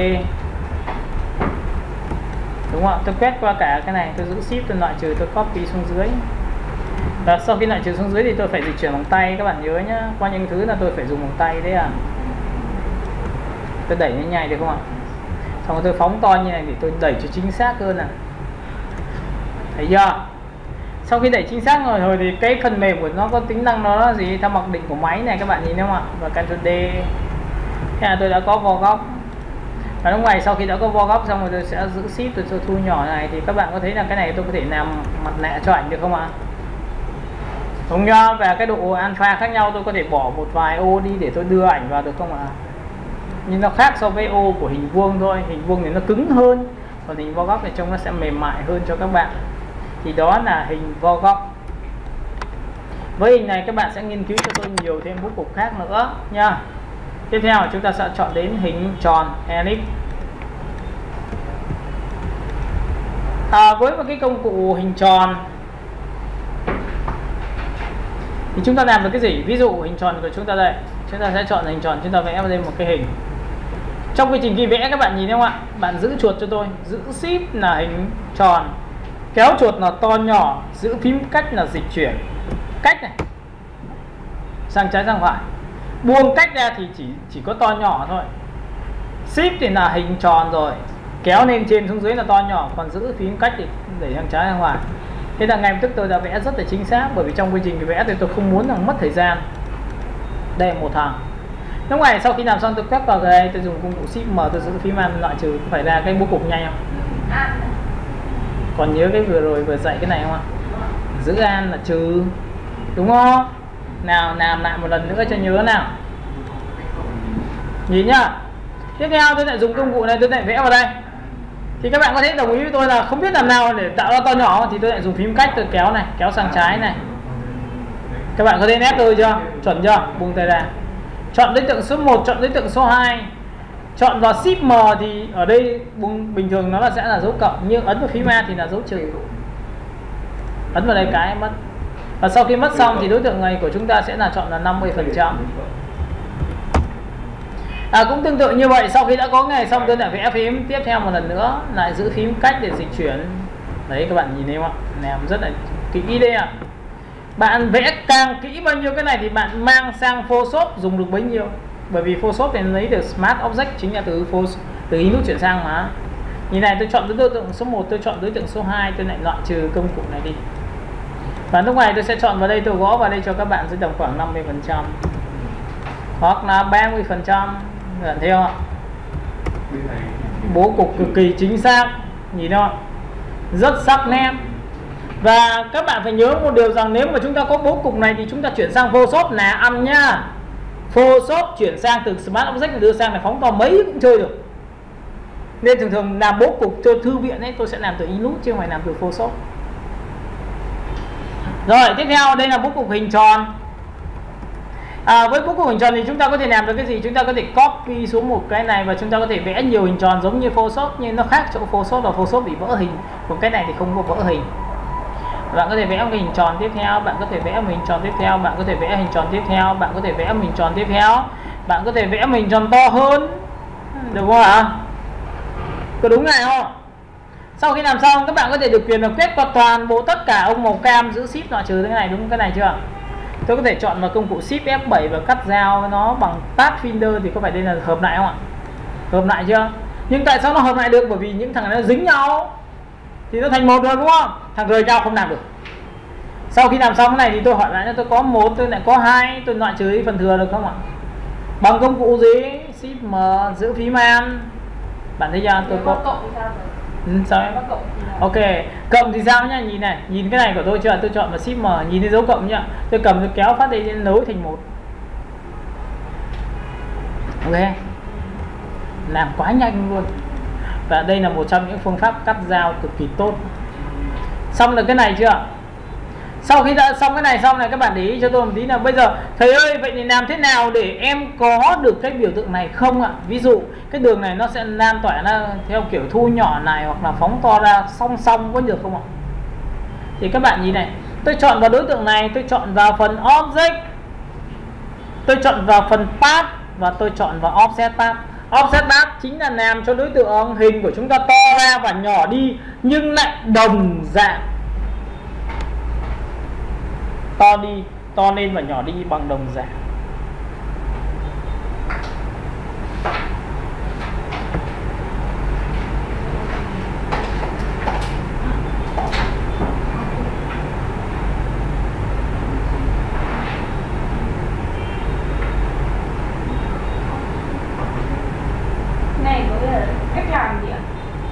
Đây tí nữa em sẽ xem, nhìn hai mươi mấy bố cục nó sẽ làm như này, nhìn đây như này chưa, offset path thì ấn offset path em có thấy nó song song nhau không? Bình thường cái này nếu em chọn một hình gọi là hình tự do, không bao giờ em làm copy ra mà em phóng to nó đều nhau được các cạnh, có đúng không? Nhìn này, đây tôi cho bạn xem ví dụ như trước khi làm cái đấy nha. Đây bạn sẽ chọn là công cụ pen này cho tôi, bạn vẽ một cái hình như này.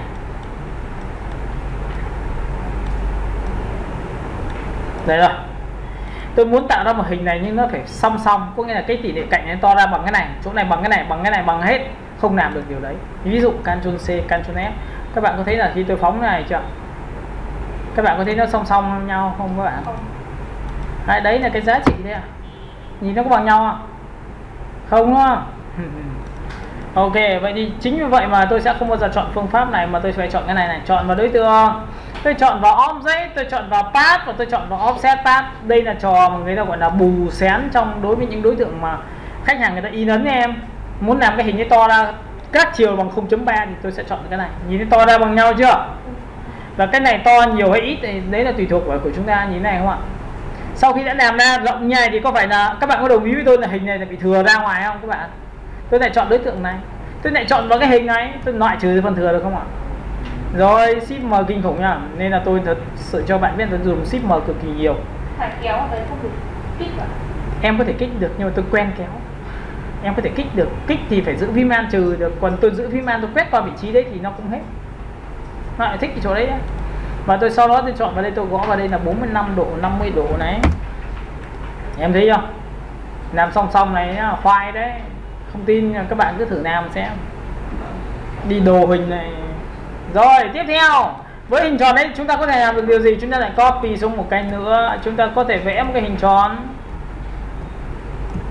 Rồi chúng ta chọn vào đây một cái màu, sau đó chọn đối tượng 1, chọn đối tượng 2 và loại trừ đi phần thừa, đúng không ạ? Sau khi làm xong này tôi gõ vào đây 50%. Tiếp theo tôi sẽ chọn vào đây, cái bài này là bài bên Photoshop các bạn đã làm rồi, nhưng mà đây nó sẽ được áp dụng trên Illustrator. Nhìn thế này chưa?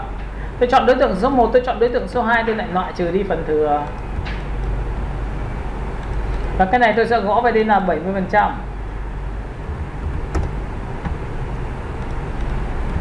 Các bạn đồng ý đâu này không ạ? Nhìn nhá. Tôi có đối tượng số 1, tôi có đối tượng số 2. Thì bạn có nhìn thấy công cụ Shift M được không ạ? Cái này nó hay chỗ này, đây là phần giao nhau ha. Tôi chỉ cần chọn vào mỗi cái này, tôi tích thẳng vào đây phát được miếng hình luôn. Chọn được miếng hình đấy, và sau đó thì sau cái miếng hình xong thì tôi chỉ cần chọn nó và chọn cho nó một cái màu khác. Sướng không? Cắt nhanh hơn hẳn so với Photoshop. Và cái này làm nào để nó bé lại? Bé lại để tạo khung mà, đúng không ạ? Nhìn này, thì có phải chọn vào object, chọn vào biểu tượng gì? Path và chọn vào offset path. Thì có phải lúc này tôi nằm chuột xuống dưới thì có phải là nó bên trong không các bạn? Thế là thu vào trong chưa? Ấn OK. Và lúc này các bạn sẽ làm gì? Tôi sẽ chọn vào đây, tôi cho đổ một cái màu cho các bạn. Cái này có thể đưa ảnh vào được không ạ các bạn? Đây là bố cục hình tròn. Vậy bố cục hình tròn nó có thể chiều dọc này, có thể chiều dọc kia không ạ? Vậy thì bố cục hình tròn rất nhiều thể loại. Rồi bố cục hình tròn thì có thể là nằm trong mặt nạ được không các bạn? Còn nhớ cái biểu tượng cô gái mà vẽ trong group của layer trong phần Photoshop à? Mình vẽ tạo ra các sắc độ thì khác gì cái này đâu. Có nhìn thấy cô gái này chưa? Chúng ta có thể vẽ kiểu đấy được mà. Rồi vậy thì hình tròn chúng ta có thể giúp ích cho chúng ta làm được cái việc đấy. Tiếp theo ngoài hình tròn thì chúng ta sẽ có hình gì? Chúng ta sẽ có một cái gọi là biến đổi hình tròn. Ok, gọi là bình cũ rượu mới nhá. Vẽ hình tròn đây. Tôi sẽ chọn một giá trị cho các bạn, đó là màu xanh. Cái này tôi sẽ để màu trắng. Tôi gõ vào đây là 50% được không ạ? Được chưa? Sau đó chúng ta ấn vào đây là Ctrl C, Ctrl B. Ctrl C, Ctrl B là gì? Rồi nhưng mà trước khi copy dưới tôi không làm này nữa. Tôi sẽ chơi một trò như sau. Tôi sẽ chọn qua Effect. Tôi sẽ chọn vào biểu tượng là hiệu ứng. Đây là hiệu ứng bông hoa. Đây là hiệu ứng zigzag. Có nghĩa là tạo ra những cái chi tiết nó nằng ngoằng một tí, nó không giống hình rồi. Đây, các bạn nhìn cái này chưa? Cái này ở phía trên chính là độ nông sâu của zigzag. Nhìn nông sâu zigzag chưa? Cái này có thể cho tung tóe này đặt khoảng 90k vào đây không ạ? Em có nhìn thấy một số biểu tượng mới người ta có thể đặt như này không ạ? Đấy, ví dụ thế. Còn nếu không thì bạn sẽ đặt vào đây cho tôi, ok, nhìn thấy không ạ? Tôi sẽ chọn vào vị trí là 10. Tôi tăng cái số này ít đi. Các bạn có thấy ít tôi không ạ? Nhưng tôi chọn smooth cơ. Thấy nó lan tỏa theo kiểu ngẫu nhiên không? Cái này mà các bạn làm cho hải sản rất dễ đẹp, làm cho sữa rất dễ đẹp luôn.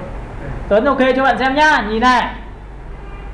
Nào, sau khi đã có cái một xong, tôi được quyền chọn cái này Tuấn, và Ctrl C và Ctrl B, và tôi sẽ phóng to cái này ra. Các bạn có thấy là tự nhiên là ngẫu nhiên ra một cái mới không ạ? Ok, tôi đã ấn vào Ctrl C và Ctrl B, tiếp theo một lần nữa tôi sẽ kéo này ra một tí nữa, các bạn thấy nó khác không? Ok, vậy thì tôi sẽ chọn cái đầu tiên. Cái đầu tiên này tôi sẽ đặt lên 100% cho các bạn dễ nhìn hơn. 100% chưa? Nào, bắt đầu mới chơi một trò này. Cái này là ngẫu nhiên nhé, tôi không có định vị là nó phải song song với nhau đâu ạ. Lúc này tôi sẽ chọn cái đầu tiên, tôi sẽ chọn vào biểu tượng là gì? Phá vỡ định dạng một hiệu ứng. Bởi vì các bạn có thấy là vừa rồi tôi đang dùng hiệu ứng effect không ạ? Mà muốn cắt giao với một hình nào đó thì bạn phải mất hiệu ứng. Bạn có thể ghi lại cho tôi đó là gì? Để muốn biến trở thành một đối tượng thường thì bạn phải mất hiệu ứng nhá, mất hiệu ứng. Đây là hiệu ứng effect đấy. Bố cục chúng ta làm rất nhiều loại các bạn ạ.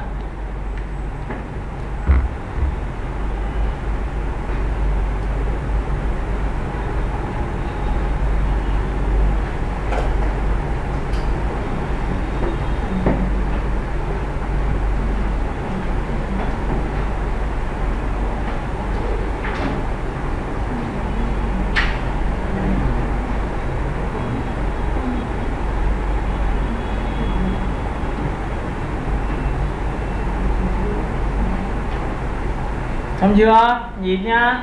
Nào, làm được cái nào. Nhìn đây. Chúng ta chọn đối tượng số 1.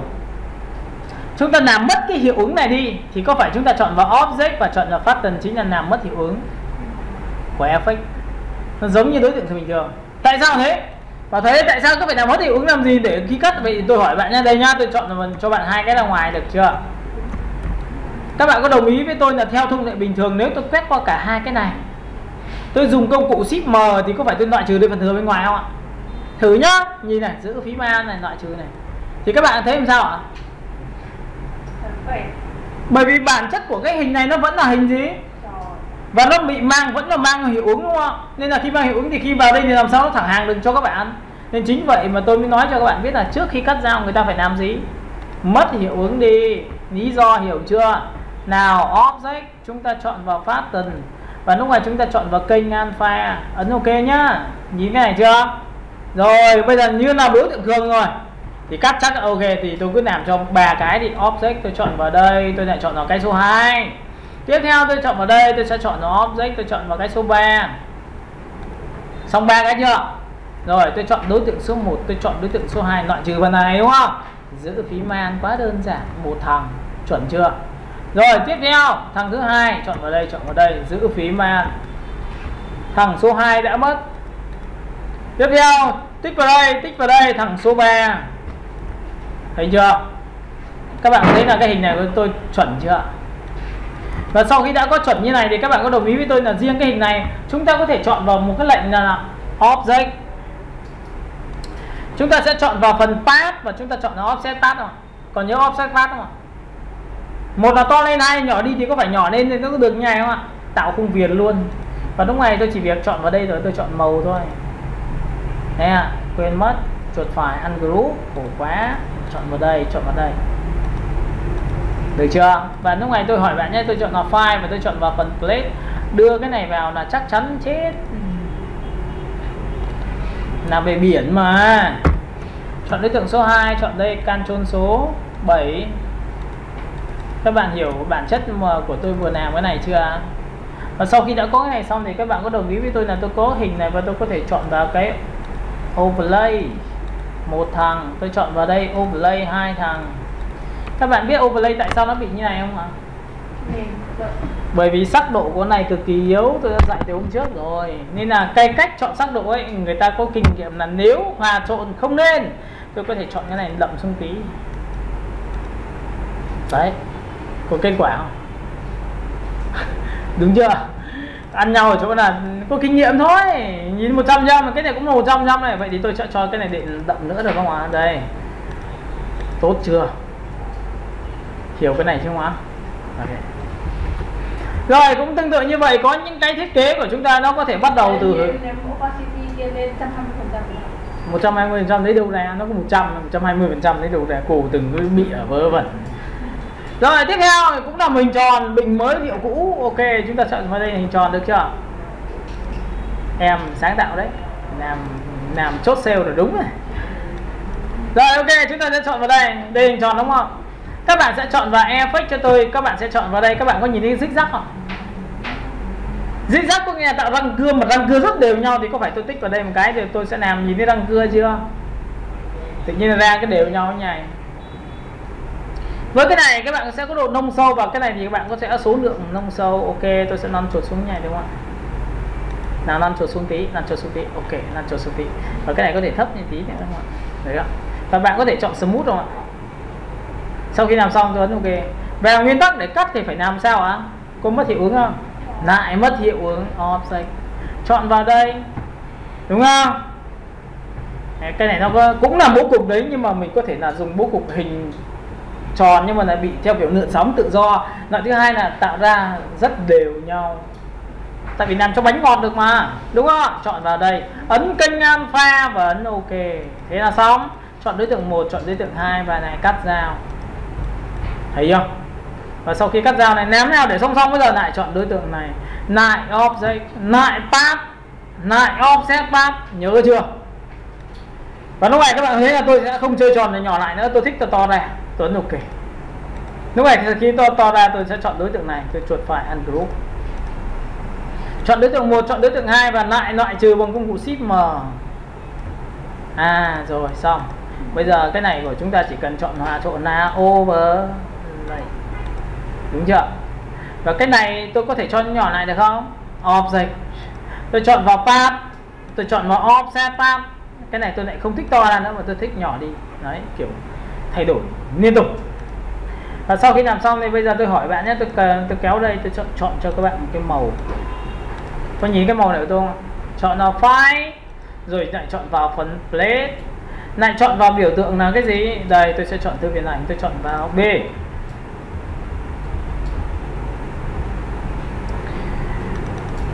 Trong cái phần bánh này thì các bạn sẽ nhìn thấy là có rất nhiều loại có hoa hết. Để muốn chọn được một cái hình mà nó dễ đẹp thì bạn cứ chọn hình hoa cho tôi. Ví dụ chọn như này thì dân thường bên ngoài cũng rất là dễ thích nha. Chọn xuống dưới tất cả, chọn đối tượng số 2, Ctrl số gì 7. Có nhìn không? Nhưng nó buộc một cái viền trắng ở bên này. Cái viền trắng nào em? Đây là cái viền hình của người ta mà. Nhưng buộc phải có đúng không? Như thế nó sắc nét. Còn em nhìn này đây nhá, nhìn này nhá, tôi quét qua cả hai, tôi copy xuống dưới cho các em xem.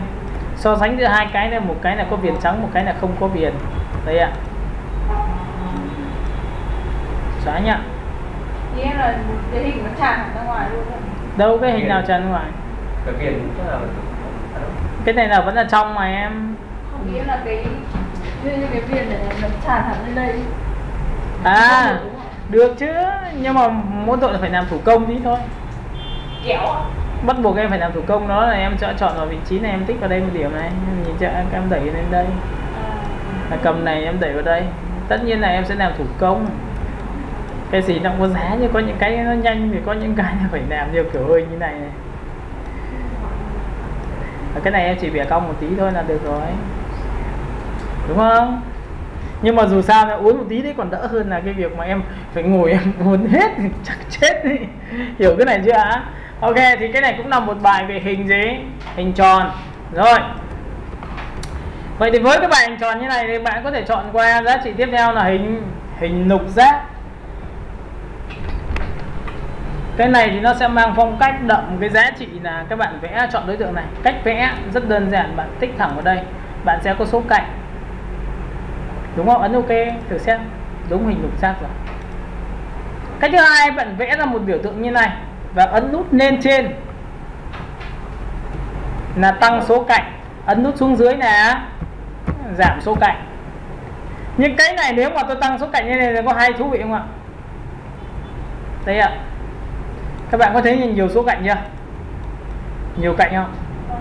Rồi. Vậy thì cũng là một chiêu thức nhảy, người ta sẽ chơi một cái trò là vẫn là bố cục đấy. Tôi chọn vào hình này, tôi sẽ đẩy thu nhỏ lại được như này không ạ? Và lúc này tôi sẽ biến đối tượng này trở thành hình bông hoa. Bởi vì bông hoa nó sẽ ăn theo số cạnh. Vậy thì cứ càng nhiều cạnh thì càng nhiều cánh hoa. Bằng cách như nào? Tôi chọn vào đối tượng này, tôi chọn vào Effect, tôi chọn vào phần Distort Transform và tôi chọn vào đây. Đây là giá trị tạo ra hình bông hoa ở dưới dạng là theo số cạnh. Cái này nếu mà làm cho gạch men Veracera, em biết cái trò gạch men không ạ? Nó có vẽ những cái biểu tượng hoa hoét nên nó cân đối thì người ta vẽ theo kiểu này được này. Nhìn này, tôi tích vào đây một cái, các bạn sẽ nhìn thấy tôi chọn vào đây, tôi kéo đây đúng không ạ? Đấy, thành hình bông hoa này, thấy chưa? Nó giống hình tròn không các bạn? Các bạn có thấy nó giống hình tròn không ạ? Nhưng nó khác ở chỗ hình tròn uốn nha. Còn cái này nó vẽ nha. Vậy nên nó cũng là một ngẫu hứng khác. Và sau khi làm xong thì các bạn có đồng ý với tôi là hình này muốn làm mất hiệu ứng thì phải chơi trò gì ạ? Lại chọn object, lại chọn vào Pattern Transparency. Và tất nhiên tôi bỏ cái alpha đi thì lúc này đối tượng thường rồi. Chọn đối tượng 1, chọn đối tượng 2, lại cắt bỏ đi phần thừa. Vẫn là bố cục gì?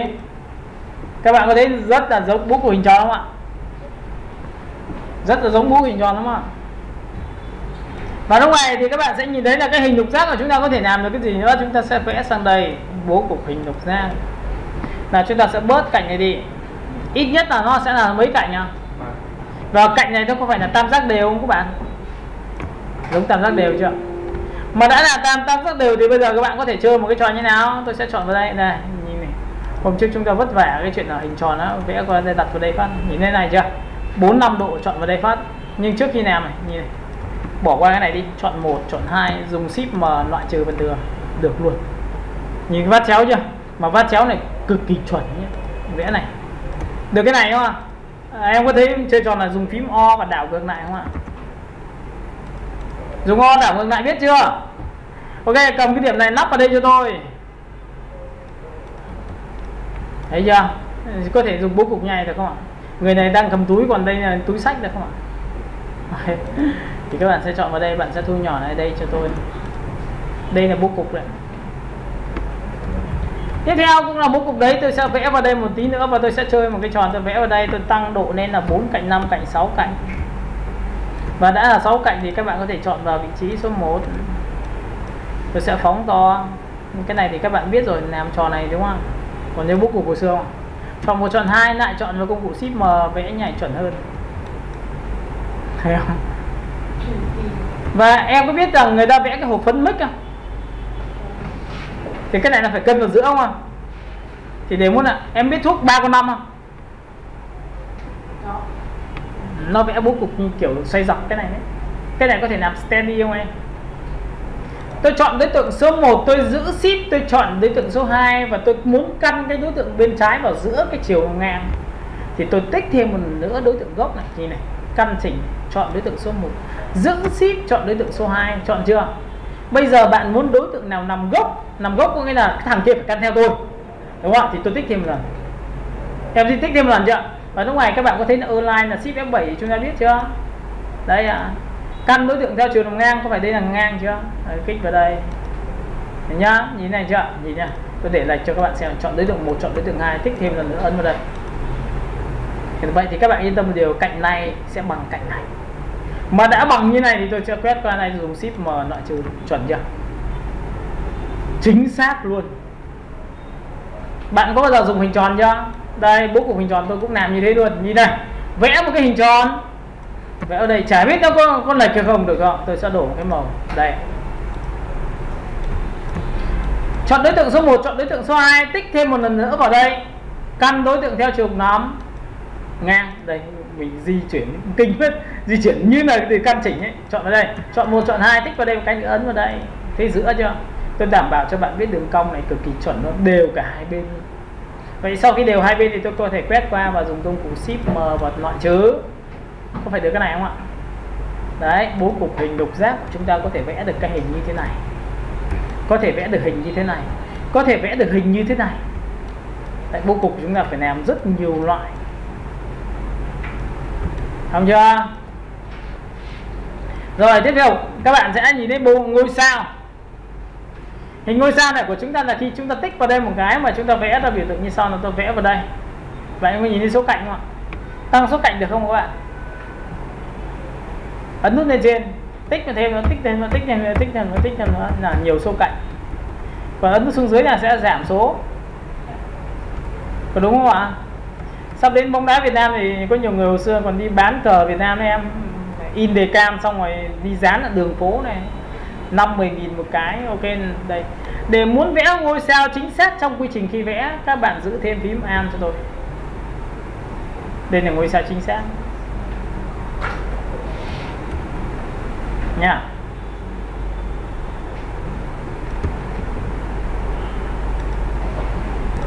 Nào các bạn sẽ nhìn vào đây. Ví dụ trong quy trình khi mà chúng ta vẽ một cái biểu tượng như này thì giữ phím Ctrl là đẩy vào trong là sâu, đẩy ra ngoài thì là nông. Và sau khi đẩy như này thì bạn hãy chọn cho tôi một cái màu và bạn sẽ đặt cho tôi một cái giá vào đây là 89k. Cực kỳ chuẩn luôn, đúng không? Bởi vì tại sao thế? Bởi vì là tôi đã từng đi rồi, tôi quan sát rồi. Đúng chưa? Đi làm cái gì mà chả thế. Các bạn đâu giờ được một người khác người ta phát một cái tờ mà giảm giá của Bixi chưa? Bạn sẽ đến một cái, khi vào cửa Bixi nó sẽ có một cái chỗ mà giảm giá, nó sẽ đưa cho mình cái tờ đấy. Bạn chỉ cần nhìn tờ đấy là đi theo đúng cái lộ trình là bạn sẽ biết chỗ nào là bao nhiêu tiền, chỗ nào gà, chỗ nào qué, chỗ nào đồ gia dụng, chỗ nào là quần áo, có hết. Và cái này nó là một trong tiêu chí đấy. Cái này có thể làm huân chương uy ống ạ. Rồi cái này có thể là em có thấy một cái, các bạn là cái gì học sinh hay dán một cái xong rồi có hai cái đô la huy hiệu không ạ? Đúng không? Đấy, mình cũng làm như vậy thôi chứ. Nhưng cái này nó có thể làm được cái gì? Nó có thể trở thành bố cục được các bạn. Tôi chọn 1, tôi chọn 2 và tôi loại trừ được thằng này không ạ? Đúng chưa? Thì cái gì mà chả làm được hết. Đây thì đây là một trong những cái cách tận dụng để làm trở thành bố cục với hình lục giác đấy. Tiếp theo cái này có thể làm được cái gì? Các bạn biết người ta quảng cáo những sản phẩm nồi niêu xoong chảo không ạ? Tôi sẽ bớt số cạnh đi và giữ phím Ctrl tôi đẩy vào trong. Đây là 3 cạnh, tôi ấn nút lên trên thì sẽ là 4 cạnh. Bạn biết quảng cáo kem đánh răng không? Bỏ ra, cái này là màu trắng. Sau khi đã có màu trắng xong, tôi sẽ chơi một trò như sau, tôi ấn vào Ctrl C và Ctrl F, tôi copy được thằng thứ hai, xoay góc là giữ shift. Đúng rồi, trắng răng. Và cái này thu nhỏ này. Cái này thu nhỏ này đừng nữa không ạ? Có thể các bạn có thể làm ra cái biểu tượng này không? Sau khi đã làm xong, tôi quét qua cả hai và tôi cắt dao nó trở thành một. Đây, cắt dao đây. Có phải qua hai cái chưa? Để muốn tạo ra một cái sự phát quang rất đơn giản, bạn chỉ cần chọn vào đối tượng, ấn vào Ctrl C và Ctrl V. Ctrl C và Ctrl V là copy xuống đâu ạ? Mà xuống dưới xong rồi chúng ta có thể tạo nhòe được không các bạn? Ok, Effect, chọn vào Blur, chọn vào Gaussian Blur. Nhìn thấy nhòe chưa? Ra luôn. Giúp các bạn di chuyển. Đúng rồi, em nói rất đúng rồi. Bắt đầu tư duy theo cách gọi là đọc bản vẽ của thằng khác nữa. Cái này tôi nói thật cho bạn biết là chúng ta làm sau này tư duy hết. Bố cục sau này chúng ta sẽ học bố cục hết. Nên là khi mình làm từ một chương trình bên Linux, nhưng mình sẽ bắt thằng Photoshop phải làm giống như Linux được. Mỗi tội là Linux sẽ phải nhiều lệnh hơn thôi. Và cũng và ngược lại, thằng Photoshop sẽ bắt thằng Linux làm như nó. Đấy nhá, các bạn sẽ nhìn thấy cái này của tôi chưa? Và cái này các bạn sẽ nằm ở một số những sản phẩm Linux. Một số sản phẩm như là quảng cáo cho gì? Kem đánh răng. Đúng không ạ? Nhìn chưa? Và chúng ta có thể copy thành 2-3 cái để nhỏ này nha. Thấy chưa? Và chúng ta có thể quét qua đây và chúng ta xoay được không? Còn tất nhiên sau này thì người ta có thể biến cái này trở thành một cái công cụ bình xịt phát ra 100 cái. Cái này có thể biến thành brush được, khi bạn vẩy ra phát ra rất nhiều ngôi sao. Các bạn hiểu cái này chưa? Bởi vì là trong cái nút thằng này nó làm rất là mạnh, nó không đơn giản. Nên chúng ta đây, ví dụ bạn ấn là brush, bạn chỉ cần tích vào đây phát là bạn sẽ chọn vào Scanner Brush thì ấn như này thôi, ấn OK. Tôi sẽ cho bạn xem độ to nhỏ nhá. Sau đó bạn sẽ cho độ xoay nhá. Đấy nhá, bài này không phải tôi dạy đoạn này đâu. Này, ấn là xong rồi. Đây. Lúc này các bạn chỉ cần chọn vào công cụ brush của chúng ta vẩy một phát ra như này. Và tại vì sao như này, bởi vì lúc này cái bút của chúng ta nó to nhỏ, chúng ta có thể ấn như này được không ạ? Nhìn thấy bút tôi chưa? Nhưng cái này nó có gì hay không? Nếu sau này mà chúng ta vẽ được cái biểu tượng này thì tôi thật cho bạn biết trò chơi nó nằm ở chỗ này. Chúng ta vẽ ra một biểu tượng tên là Khánh. Đây, trò chơi này trò chơi của tôi. Sau đó thì tôi sẽ chọn vào biểu tượng nó là màu trắng. Sau khi tôi đã có màu trắng xong thì các bạn có đồng ý với tôi là tôi vẽ vào biểu tượng này là mặt nạ không ạ? Bỏ clip đi. Tôi vẽ một cái bút của tôi nó theo chiều ở dưới đây như này. Các bạn sẽ không thấy điều gì xảy ra cả, bởi vì lý do cái này là bút đang là màu trắng đó. Tôi ấn vào invert mark thì là tự khắc nó sẽ bị thủng đúng không? Các bạn nhìn thấy thủng chưa? Ở lúc này tôi đi sổ xuống, tôi chọn vào 0.25. Bạn nhìn thấy cái chữ của tôi chưa? Chữ chất chơi không? Và sau khi tôi làm xong tôi bỏ này, nhìn này, các bạn nhìn này, tôi thoát này. Chữ này của tôi là chữ đặt màu gì cũng được, màu đen cũng được, chữ đấy. Nên các bạn nhớ một điều rằng bạn làm nó bất cứ thứ gì đấy bạn phải nghĩ rằng là nó áp dụng cho ảnh, áp dụng cho mặt nạ và áp dụng cho chữ nha. Ok, vậy thì vừa rồi tôi vừa chia sẻ cho bạn với cái hình ngôi sao, nó đã làm được ra biểu tượng là vẽ ngôi sao này, vẽ ra biểu tượng khung cho ảnh này. Còn cái cuối cùng của các bạn đó là tạo ra mặt trời. Các bạn đi cái biểu tượng mặt trời này. Một lát nữa tôi sẽ đóng lại và tôi gửi cho bạn 42 cái bút cục, và sau đó bạn về bạn làm. Bạn đồ xong cái đấy bạn giỏi luôn. Về pen, về... Nào các bạn nhìn vào đây. Cái này chỉ áp dụng cho những đối tượng trên nền gradient là tốt nhất. Các bạn ghi đi, áp dụng cho nền gradient là tốt nhất.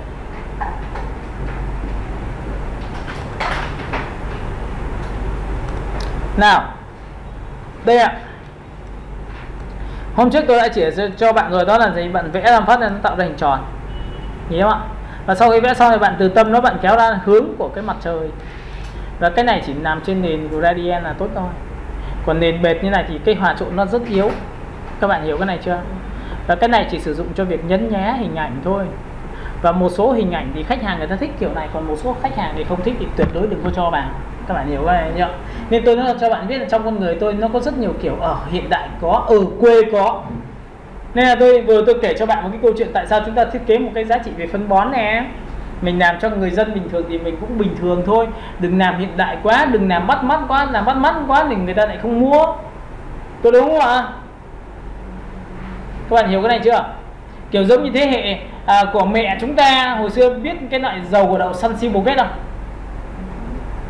Nhưng bây giờ Sunsilk Bouquet không nổi tiếng nữa rồi. Bởi vì cái thời kỳ đấy là thời kỳ của má em. Còn bây giờ thời kỳ của em là em dùng dầu đậu khác rồi ạ. Có đúng chưa? Nên mỗi một thời kỳ nó đều có những cái cách nhìn nhận khác nhau.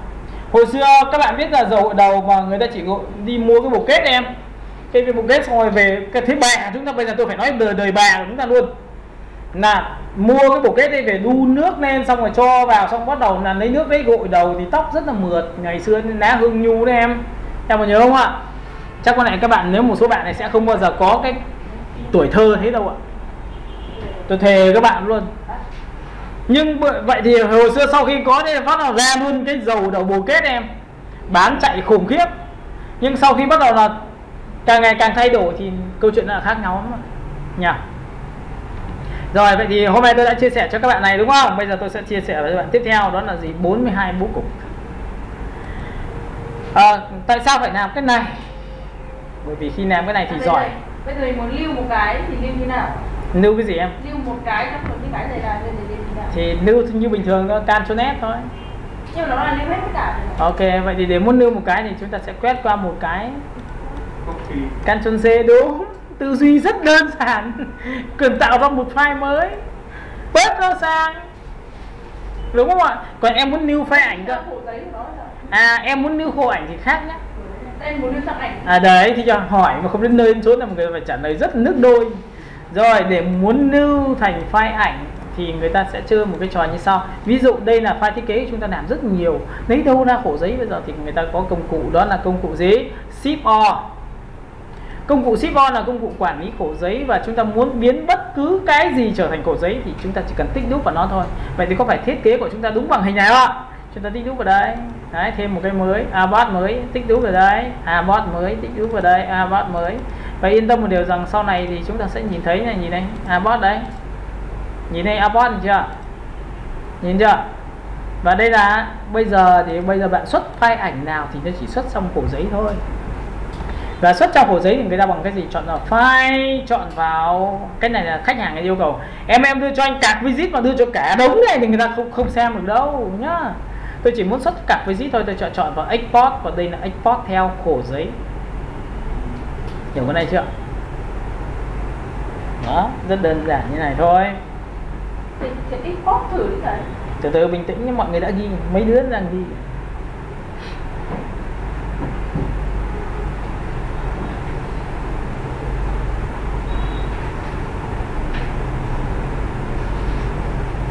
Được chưa? Rồi ấn nhá. Ấn thật nhá. Là các bạn nhìn này, khi mà tôi ấn thật vào đây thì ngay tức nó sẽ xuất hiện cho các bạn này. Nhìn đây, bạn có nhìn thấy 3 dấu tích không? Bạn có muốn xuất 3 không? Hay là muốn xuất 1? Xuất 1 thì bỏ cái dấu tích kia đi. Ví dụ muốn xuất này không? Xuất 3 là 3 cái thành trong một gạch. Không. Rồi nhau, xuất theo khổ giấy mà em. Nó có 3 khổ giấy thì sẽ xuất trong 3 khổ giấy mà. Nhưng vấn đề là bây giờ bạn muốn xuất một cái thì bạn sẽ bỏ hai cái kia đi, nó chỉ có này thôi. Bạn có muốn đặt tên không? Đặt tên vào.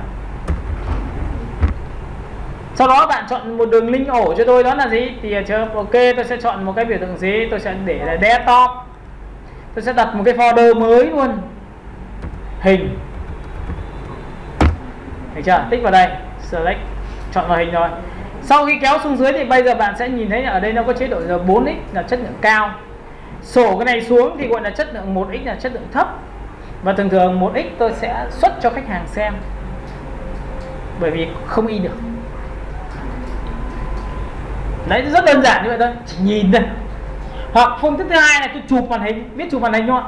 Không phải chụp màn hình lấy cái máy ảnh để chụp đâu, xấu điên, đúng không ạ? Chụp màn hình và ấn nút Fl, chọn vào pin sen ấy, chụp màn hình, sau tôi quét thẳng qua Zalo cho người ta thì màu không bao giờ bị sai được. Hiểu cái đấy không ạ? Bởi vì chúng ta đang làm trên kênh CMYK mà chúng ta lại xuất file ảnh mà chúng ta bắt qua cái biểu tượng là Zalo thì màu sai tất là tuệ. Và khách hàng người ta biết hiểu đâu, người ta cũng không cần phải quan tâm là tại sao em sai màu. Tôi chẳng có rất quan tâm việc đấy cả. Tôi chỉ biết là màu xấu. Đúng rồi. Tại vì em phải nhớ một điều là em đang xuất CMYK mà em vất qua Zalo thì có nghĩa là đấy là hệ màu RGB. Và RGB như vậy thì màu sẽ bị sai như vậy khách hàng người ta không quan tâm. Tôi chỉ cần biết là màu ông sai, màu ông xấu rồi tôi không chọn ông. Thế thôi. Nên là chính vậy mà tôi chỉ chụp màn hình thì bao giờ màu cũng chuẩn hơn. Chụp màn hình và phép thẳng qua Zalo thì khách hàng người ta sẽ thấy rằng ok.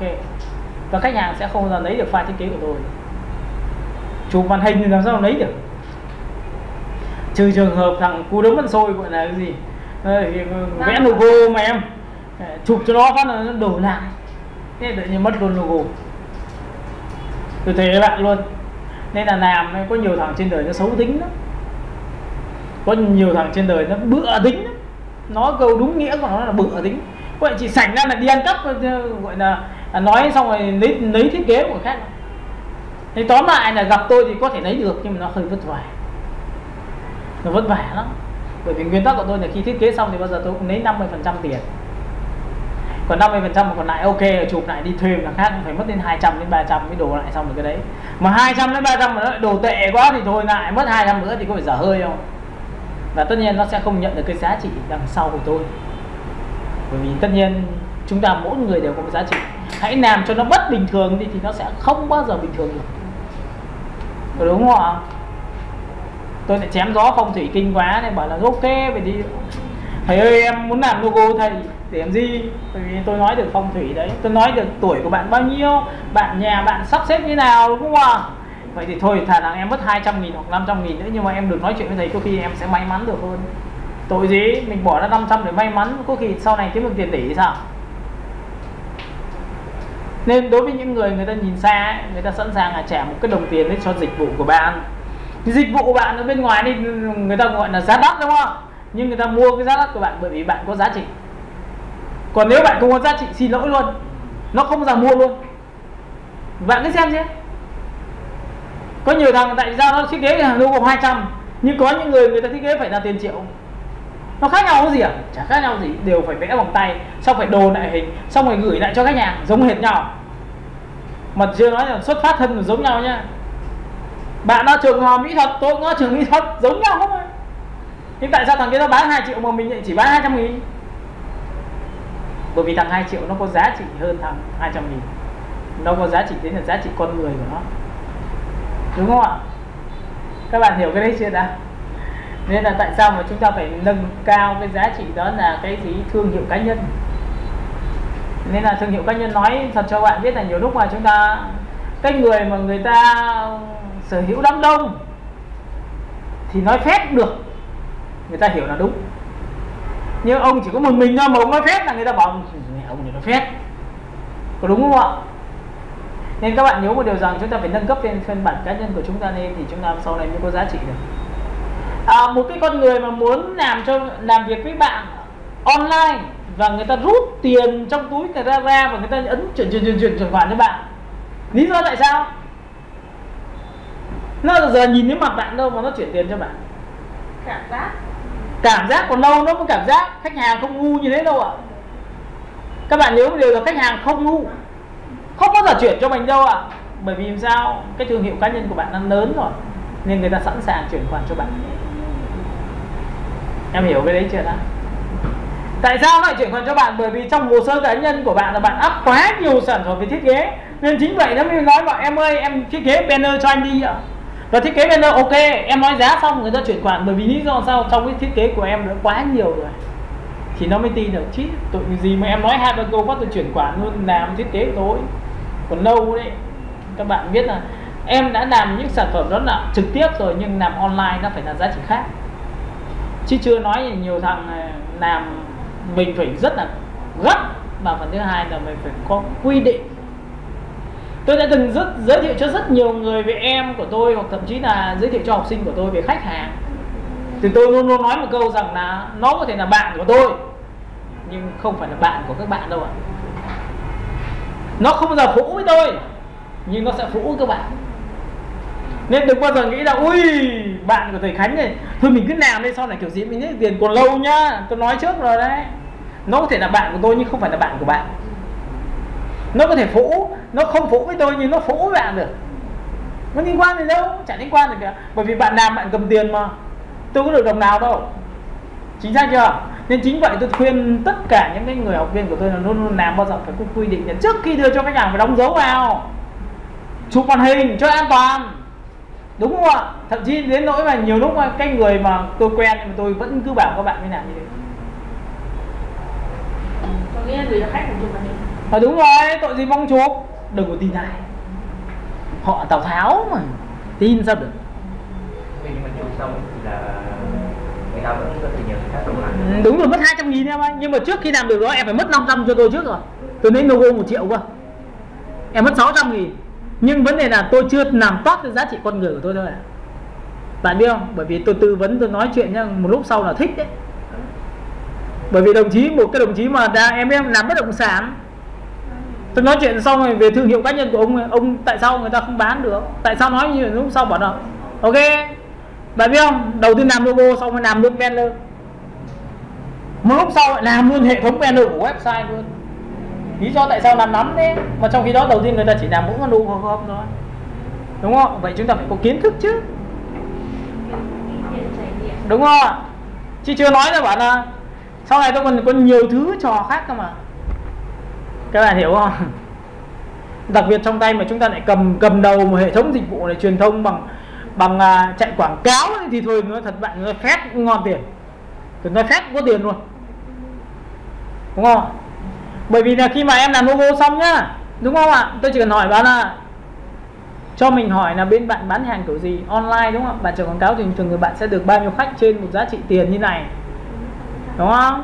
Nhưng mà trong khi đó tôi cầm đầu một bọn chuyên gia về làm chạy quảng cáo đấy mà nó xịn sò, nó lại ngon lành, thì lúc đấy tôi chỉ cần ngứa mồm tôi nói thôi. Nói như thế thì người ta có phải tôi được tiền không ạ? Tôi lại nói này, bây giờ nếu liên quan in ấn ở đây quen toàn dân in ấn thôi, ví dụ ở trong nước mình chẳng hạn như vậy. Và tất nhiên đâu phải cho tôi một cái giá nó phải hợp lý, đúng không? Không cho tôi hợp lý thì tôi lại tìm chỗ khác. Bởi vì giao tôi có thiếu học viên đâu, mà học viên của tôi có phải là một người đâu, mà nhiều người mà. Và quan trọng nhất là chúng ta phải kết nối nhau thôi nhá. Thì vấn đề là chúng ta vẽ ra cho khách rất nhiều dịch vụ để khách chọn. Sau này cần cái gì cũng có khi tôi chả làm, bởi vì tôi cứ đều làm được hết rồi. Em muốn làm video không? Em muốn làm video truyền thông không? Mà chuyên nghiệp không? Đến tôi cho. Bởi vì sao? Tôi quen mấy cái ông dạy bên kia kìa. Đấy, mấy ông dạy bên đang dạy bên video à. Đấy, bạn tôi chẳng hạn. Thì tất nhiên phải chuyên nghiệp rồi còn gì nữa. Chính xác chưa? Nhưng chuyên nghiệp đồng nghĩa việc là phải giá tiền bao nhiêu. Các bạn đồng ý tôi điều đấy không ạ? Giá tiền đắt quá thì chắc là chạy nòi mắt này, đúng chưa? Cái gì nó phải có giá. Nên các bạn nhớ một điều rằng là tôi đã từng nói một cái bài về logo trên mạng. Sau khi tôi nói xong tôi có khách. Lý do tôi phân tích kinh quá. Có nhiều ông nhảy vào logo bảo ôi logo này nên phải chuyên nghiệp như này. Đúng là cái thằng không bao giờ có khách vào, toàn là gọi là ý kiến của một cái gọi là khía cạnh, một cái nhỏ nhoi thôi. Ví dụ giờ tôi phân tích cho một cái sản phẩm tên là Kim Ngân. Anh ấy sinh năm mệnh Kim, và chữ Kim Ngân đấy tôi cách điệu thành biểu tượng bên trong của một cái hình chữ nhật, của một cái đồng tiền hình tròn. Kim Ngân, kim tượng trưng cho hình tròn, ngoài tròn là trời, vuông là đất. Kìa chưa? Phân tích có âm dương ngũ hành trong đấy. Sau khi phân tích âm dương ngũ hành xong rồi, tại sao tôi lại mang cái giá trị gọi là màu sắc phải phù hợp với cái giá trị tâm linh của anh ấy, đem lại sự may mắn cho anh ấy an cư làng nghiệp. Và sau khi tôi nói phân tích xong, mấy hôm sau có mấy ông nội thất và kiến trúc ấy, anh muốn thiết kế logo, nói giá tiền bao nhiêu. Tất nhiên đắt hơn bên ngoài là chuyện bình thường rồi, đúng không ạ? Tại vì tôi đang đánh phân khúc đó là tầm trung, tôi không bao giờ đánh phân khúc tầm cao. Bởi vì phân khúc tầm cao thì bạn phải có công ty. Em nhớ nhá, em phải có công ty thì nó mới đánh mấy chục triệu có. Nhưng mà vấn đề là tôi phải có công ty. Tôi không có công ty thì tư cách pháp nhân lấy đâu ra. Nhưng tôi không bao giờ đánh phân khúc đó là tầm dưới, có nghĩa là 200.000, 500.000. Các bạn hiểu cái này chưa? Nên là logo người ta phải có giá trị, người ta đánh tầm nào. Khi bạn đánh tầm thấp thì đúng là mình ăn một miếng xương to. Tôi thề các bạn nhé, bạn cứ gặp một khách ít tiền đi, thể loại đấy nó ăn gãy răng đấy. Mà thể loại ít tiền lại hay đòi hỏi em ạ. Ui phải thế này, phải thế nọ, cơ sửa xong rồi mẹ có khi là còn nhiều hơn cả là cái thằng làm mấy triệu. Còn cái người mà nhiều tiền ấy, mình làm họ nói câu trước câu sau hết tinh rồi, em chưa kịp nói anh chuyển khoản cho em nó tinh rồi, xử rồi. Bởi vì người ta biết rằng là tôi đưa tiền trước cho bạn, tôi biết khả năng của bạn rồi, bạn làm tốt cho tôi một tí, tôi sẽ trả bạn đồng 2 chứ không phải trả bạn 1 đồng đâu ạ. Giá bạn 1 đồng, tôi trả bạn đồng 2. Thấy chưa? Và người có tiền người ta không bao giờ muốn mất thời gian trong cái chuyện là bạn không cố gắng đâu. Bởi vì cái tiền mà người ta mất cho bạn ấy, nó không đáng để người ta phải suy nghĩ để người ta đi làm việc khác. Nó nhiều tiền hơn cái thứ mà tôi mất tiền cho bạn. Bởi vì có những người ta, ví dụ tôi làm cho em nhớ nhá, có 2 cửa hàng tóc hiện tại bây giờ đang rất là nổi trên TikTok, thì 2 cái logo đấy của tôi. 1900. Thằng ấy là tôi thiết kế, tôi còn có file thiết kế luôn. Mà vẽ đầu tiên nó chỉ là 1900, nhưng mãi về sau mà em biết làm bao nhiêu phương án mới đặt được cái mặt người vào đấy. Nó khó tính cực kỳ luôn. Nhưng bạn mới trả một cái đồng lương cũng không ít. Bởi vì dân đấy là dân về cái đẹp mà. Nó khó tính là chuyện bình thường. Nên thường là tôi làm những logo cho dân kiến trúc hoặc là mỹ thuật ấy, thường bao giờ tôi cũng lấy giá cao lên rồi. Lý do nó yêu cầu sửa nhiều quá. Em thấy không? Còn thứ hai, Tuấn Nguyễn. Và tất cả những bọn ấy bây giờ nó dạt hết vào trong Sài Gòn miền Trung. Bởi vì phong cách của bên trong đấy thì thường là con gái người ta rất chịu khó làm đẹp, nên kiếm tiền rất là thích. Bởi vì một cái tóc làm ấy không ít tiền mới nào đâu. Ví dụ logo tôi, các bạn mới trả tôi 2 triệu chẳng hạn, đáng bao nhiêu so với một cái đầu, đúng không? Nhưng sửa này vẫn phải sửa như bình thường. Đó, thì nói thật cho bạn biết là để muốn kiếm được online, có nhiều ông nói một câu rằng là lương bạn bao nhiêu, lương em được từng đây. Thế thì ví dụ muốn lưu hình ngôi sao kia, chỉ hình ngôi sao thì sao? Thì em lại phải làm một khổ giấy. Nhưng mà khổ giấy lại hình chữ nhật. Thì em phải lưu PNG, nó có giá trị là PNG, không có nền, đúng không ạ? Đúng chưa? Và nếu em nuôi JPG thì em chọn vào JPG 100. PNG 8 thì là gì? PNG 8 là thấp hơn PNG. Đây PNG này là PNG không có nền thôi. Không có nền. PNG thường thôi nhá, nhưng mà PNG bình thường thì thầy sẽ để như này. Nên là các bạn nhớ một điều rằng là trong quy trình khi mà các bạn đi thiết kế để muốn kiếm tiền được online ấy, thực sự là không dễ một tí nào, cực kỳ vất vả và phải có bản lĩnh thì mới kiếm tiền được. Chứ còn có nhiều người đi bảo là em lương được bao nhiêu, em được tương đây, nhưng mà chủ yếu em làm việc ngoài thì chính ông ấy chắc chắn không bao giờ có tiền. Em yên tâm một điều rằng một ngày nào đó mà gặp một người mà nói câu đấy, em nói vào trong túi ông không có tiền, đúng không? Chắc là giật mình đấy. Bởi vì ông nói được câu đấy thì chắc ông không bao giờ nhận được việc đâu. Để nhận được việc nó nằm cả một quy trình đấy. Và phần thứ hai là gì? Để muốn kiếm được tiền, mà kiếm được nhiều tiền và thậm chí là kiếm tiền từ số tiền, ví dụ bạn muốn kiếm được mấy chục triệu trong một tháng bằng tiền thiết kế, thì với điều kiện bạn phải sở hữu trong tay của mình phải rơi tầm 20 chú. 20 chú thiết kế. Lý do rất đơn giản. Không biết. Và cái vấn đề còn lại cuối cùng là chúng ta gì?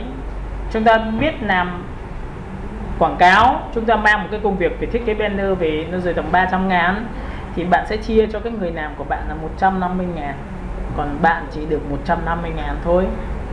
Vậy thì một ngày bạn kiếm được 10 cái thiết kế banner đấy thì yên tâm một điều rằng bạn sẽ có trong tay là bao nhiêu tiền?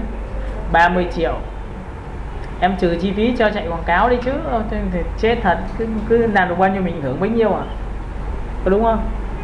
1,5 triệu thì đáng nhẽ phải là bao nhiêu tiền, đúng không? Nhưng mà em phải trừ chi phí là mình chạy quảng cáo bao nhiêu tiền chứ, đúng không em? Nhưng mang về mà để cho người khác làm cho mình lại là vấn đề đấy. Có nhiều người cái đấy là tính xuôi, ai chỉ tính được, nhưng bắt đầu vào làm 20 câu nó ở na nờ, xong rồi thậm chí là hôm nay nó hứa, ngày mai nó họ hứa ngày cao su, họ các kiểu, xong rồi chậm, xong rồi khách hàng nó chửi cho, đúng không? Vậy thì tôi hỏi bạn nhé, đối với một người thiết kế có cần tố chất của quản lý không ạ? Mà đã là quản lý thì có cần phải hùng hục không ạ? Thì đấy mới gọi là quản lý. Vậy thì bạn mới kiếm được tiền đấy ạ. Xin nói cho nhiều người thì cứ bảo là ôi cái này đơn giản. Đúng rồi, chúng ta có thể gom nhau nhé. Trong một số con người